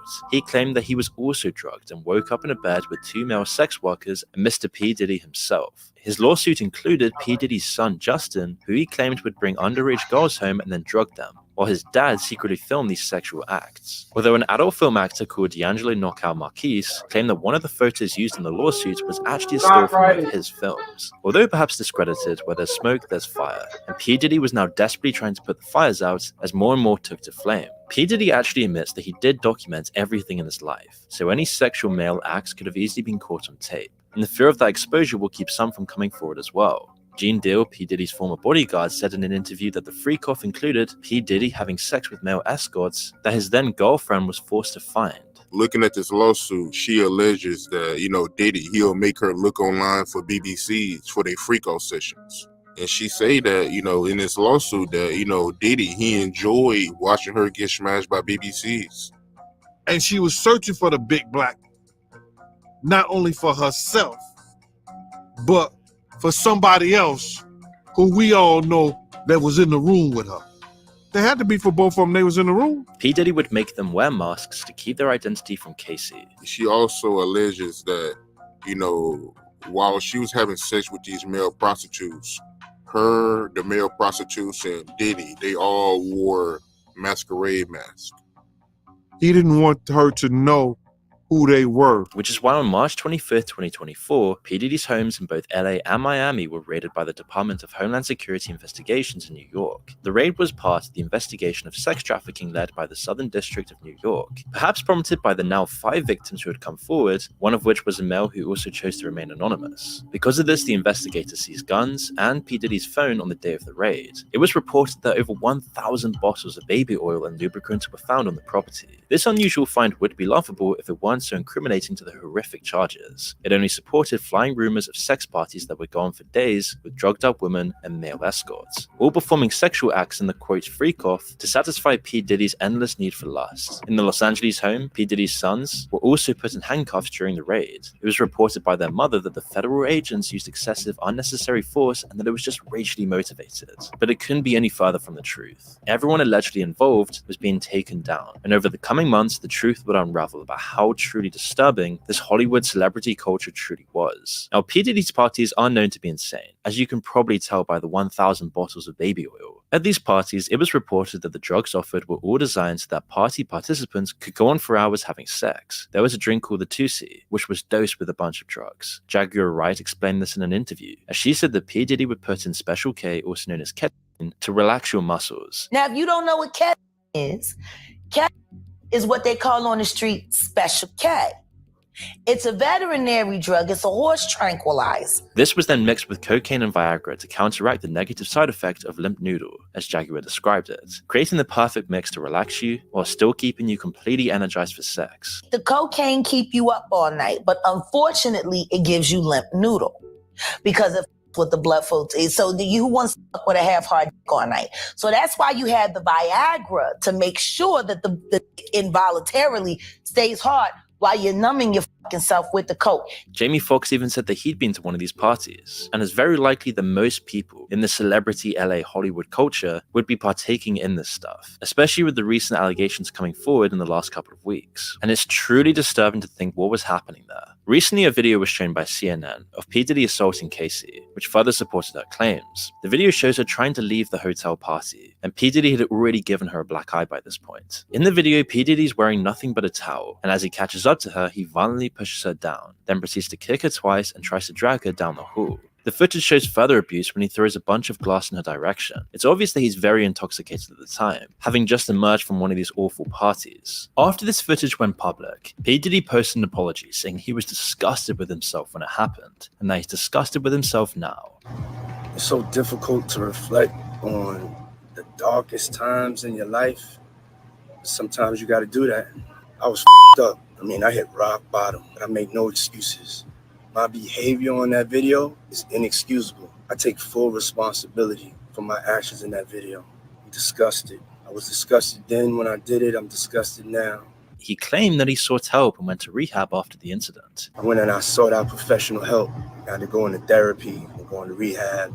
I had to ask God for his mercy and grace.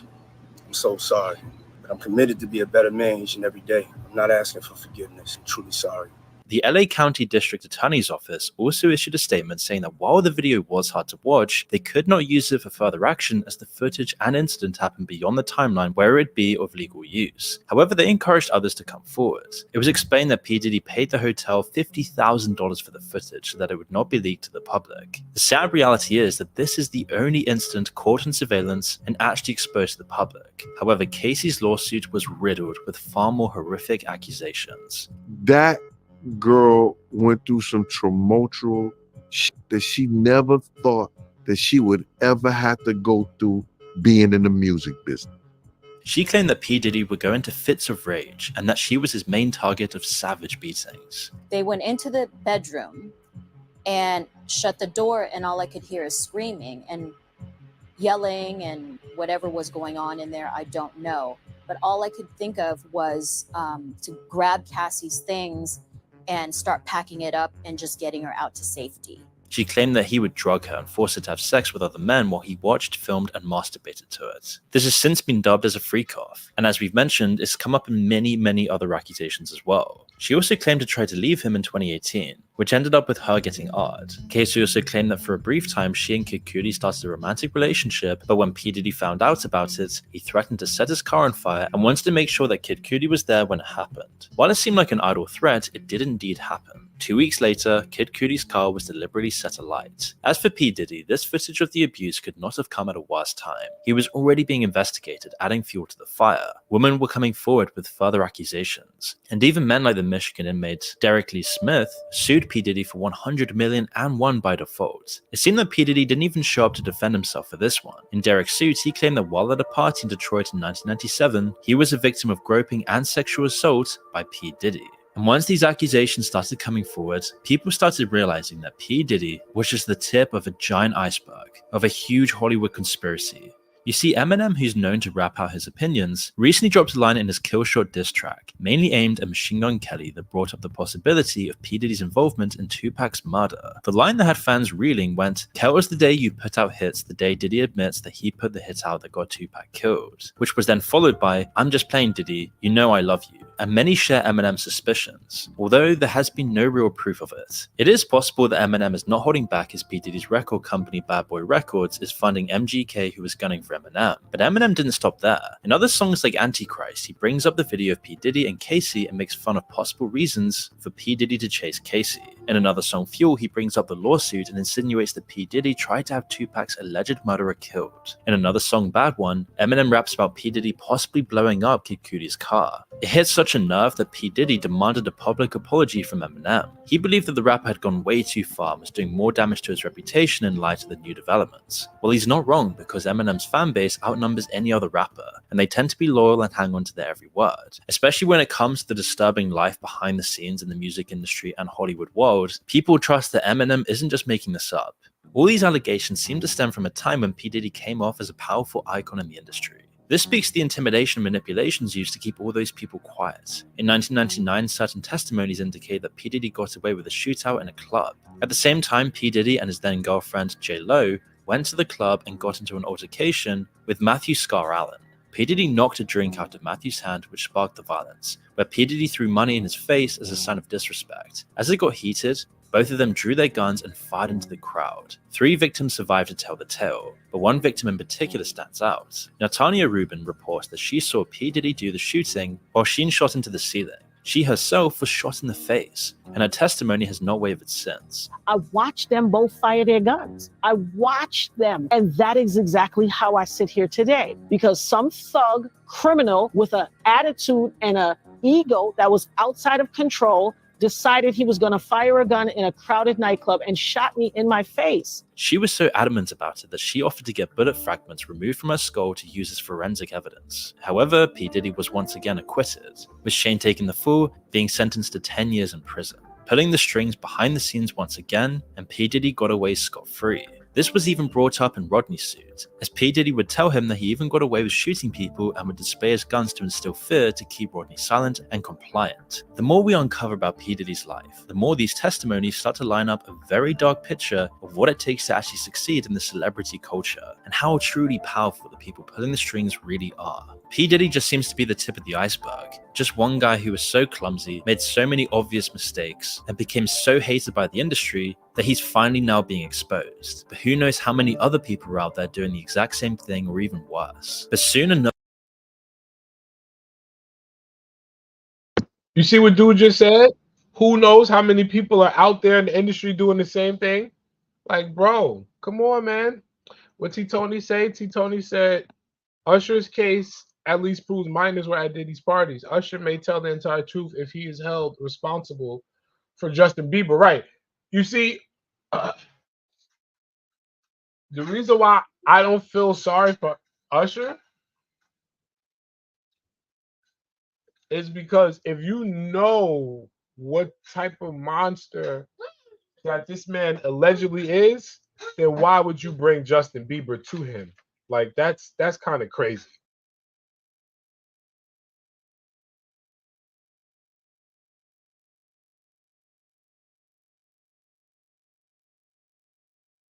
You don't deal with a monster, deal with the devil, and then continue to bring people to the monster or the devil. You don't do that. That's not what you do. I can't feel bad for you after that. Because what were you looking to do? What were you looking to do or gain by bringing Justin Bieber to him? What were you looking?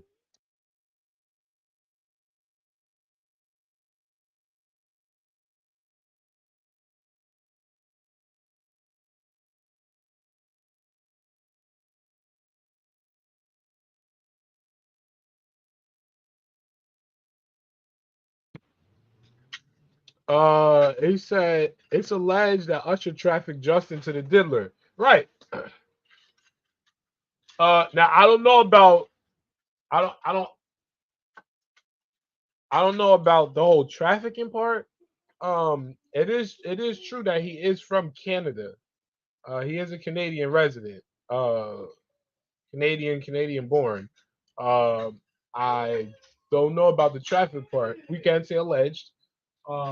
If that did happen, then that's kind of crazy. Gene Dill should be investigated as well. Gene was a leader in the gang that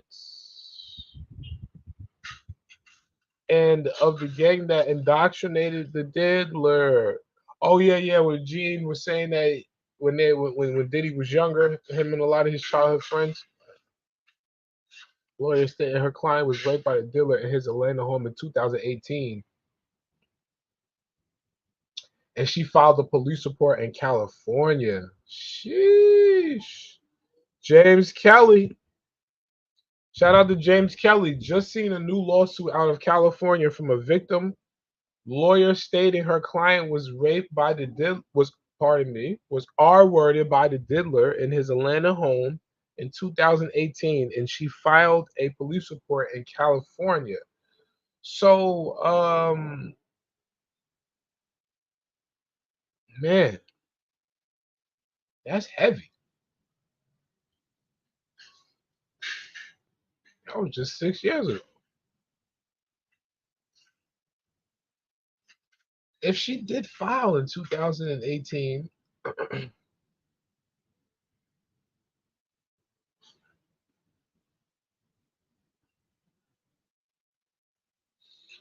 she filed a police report in California.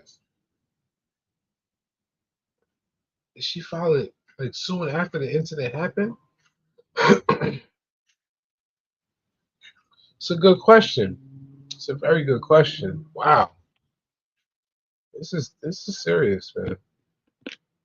Another two victims would come forward, this time the model Crystal McKinney, who claimed she met P. Diddy in 2003 at a fashion event. He found her attractive and offered to help her with her career, and once he had her at his studio, he gave her alcohol and offered her laced marijuana, stating, "You've never had weed like this before." Quickly, she was very intoxicated, and P. Diddy took her into her bathroom and forced her to perform some certain acts. Later on, she woke up in a cab, but luckily remembered what had happened, and she kept her clothes in plastic if they were ever needed for forensics. But because of his power, she only filed the lawsuit in May of 2024. April Lamprose is another victim of a much older but longer case. In 1994, she would meet P. Diddy, as he offered to mentor her in pursuing a fashion career. However, this would turn into a lawsuit of 4 incidents where P. Diddy would sexually assault her over the next 6 or 7 years. If she refused his advances, he would go berserk, which almost made her feel obliged. P. Diddy then taped it all without her knowledge and had shown these clips to others. She felt like he had the power to ruin her career in an instant, so she always had to be careful. After a few years, she bumped into him again. This time he apologized for his behavior, but then fell straight back into his old tricks to lure her in.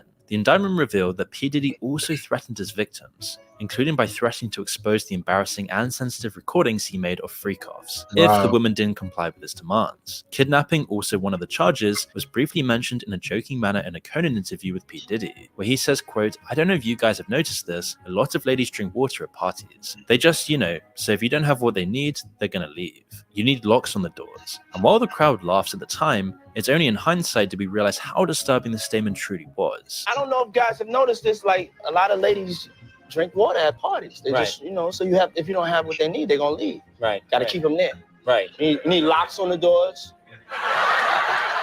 Which is why last week on September 16th, 2024, P. Diddy was finally arrested at a hotel in Manhattan on charges of sex trafficking, racketeering, conspiracy, and transportation to engage in prostitution. His lawyers claimed he intended to hand himself in, but wasn't awarded the chance. He also claimed that he had handed over his passport, but it was cleverly worded as he'd only handed it over to his lawyer, not the federal government. The reason this is important is because he was trying to show that he was not a flight risk, and therefore able to be released on bail. If P. Diddy did try to leave the country, it would turn into a nightmare trying to get it back. However, his lawyer would have discouraged this. Still, it didn't matter because the judge denied his bail. His lawyer then appealed bail on the 18th of September, offering $50 million, which was again denied. And P. Diddy is now facing up to life in prison should he be convicted of the long list of charges, including forced labor, kidnapping, arson, bribery, and obstruction of justice. P. Diddy and his team tried to silence many witnesses with bribes. But while his life went from expensive cars and parties with some of the most rich and famous pop stars in mansions and hotels, he's now confined to 4 walls of a prison cell, waking people up to how disturbing this Hollywood industry truly is. It's also known that the Metropolitan Detention Center in Brooklyn, where he's currently being detained, is known to be hell on earth. It's the same prison that housed R. Kelly, who faced very similar charges, and Mr. Jeffrey was also a former inmate before he was found dead.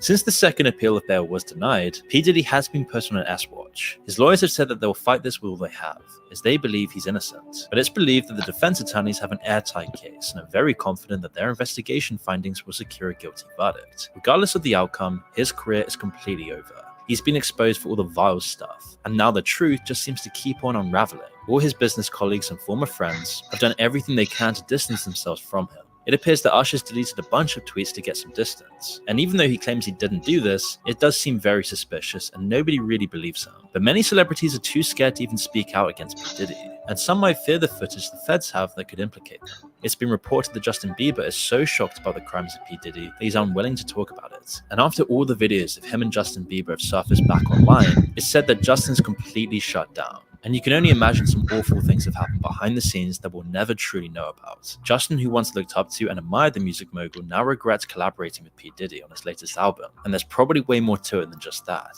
More information has also been leaked about how P. Diddy funded Bad Boy Records by drugging his guests with food and drinks and then filming orgies to blackmail the elite high-profile guests. Castle Black made the claim and said he had been waiting to come out with the truth about his knowledge of the matter. But no matter what, this entire scandal should really highlight how disturbing the celebrity world really is, how there's power brokers pulling strings behind the scenes, controlling everyone in the industry, and if you don't fall in line, you can easily be blackmailed, which makes it so that it's almost impossible to know what's really going on. But with more clues like this, people are starting to wake up to how truly awful the celebrity industry truly is.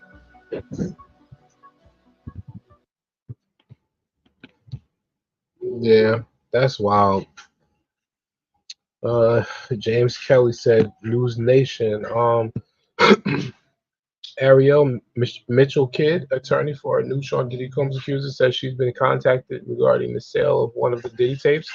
There already have been tapes leaking around Hollywood. Yeah, and we're probably going to see some soon, which is going to include some of the favorite celebrities and favorite artists, and it's going to be some people in there. We're not going to be happy, but I'm ready for it.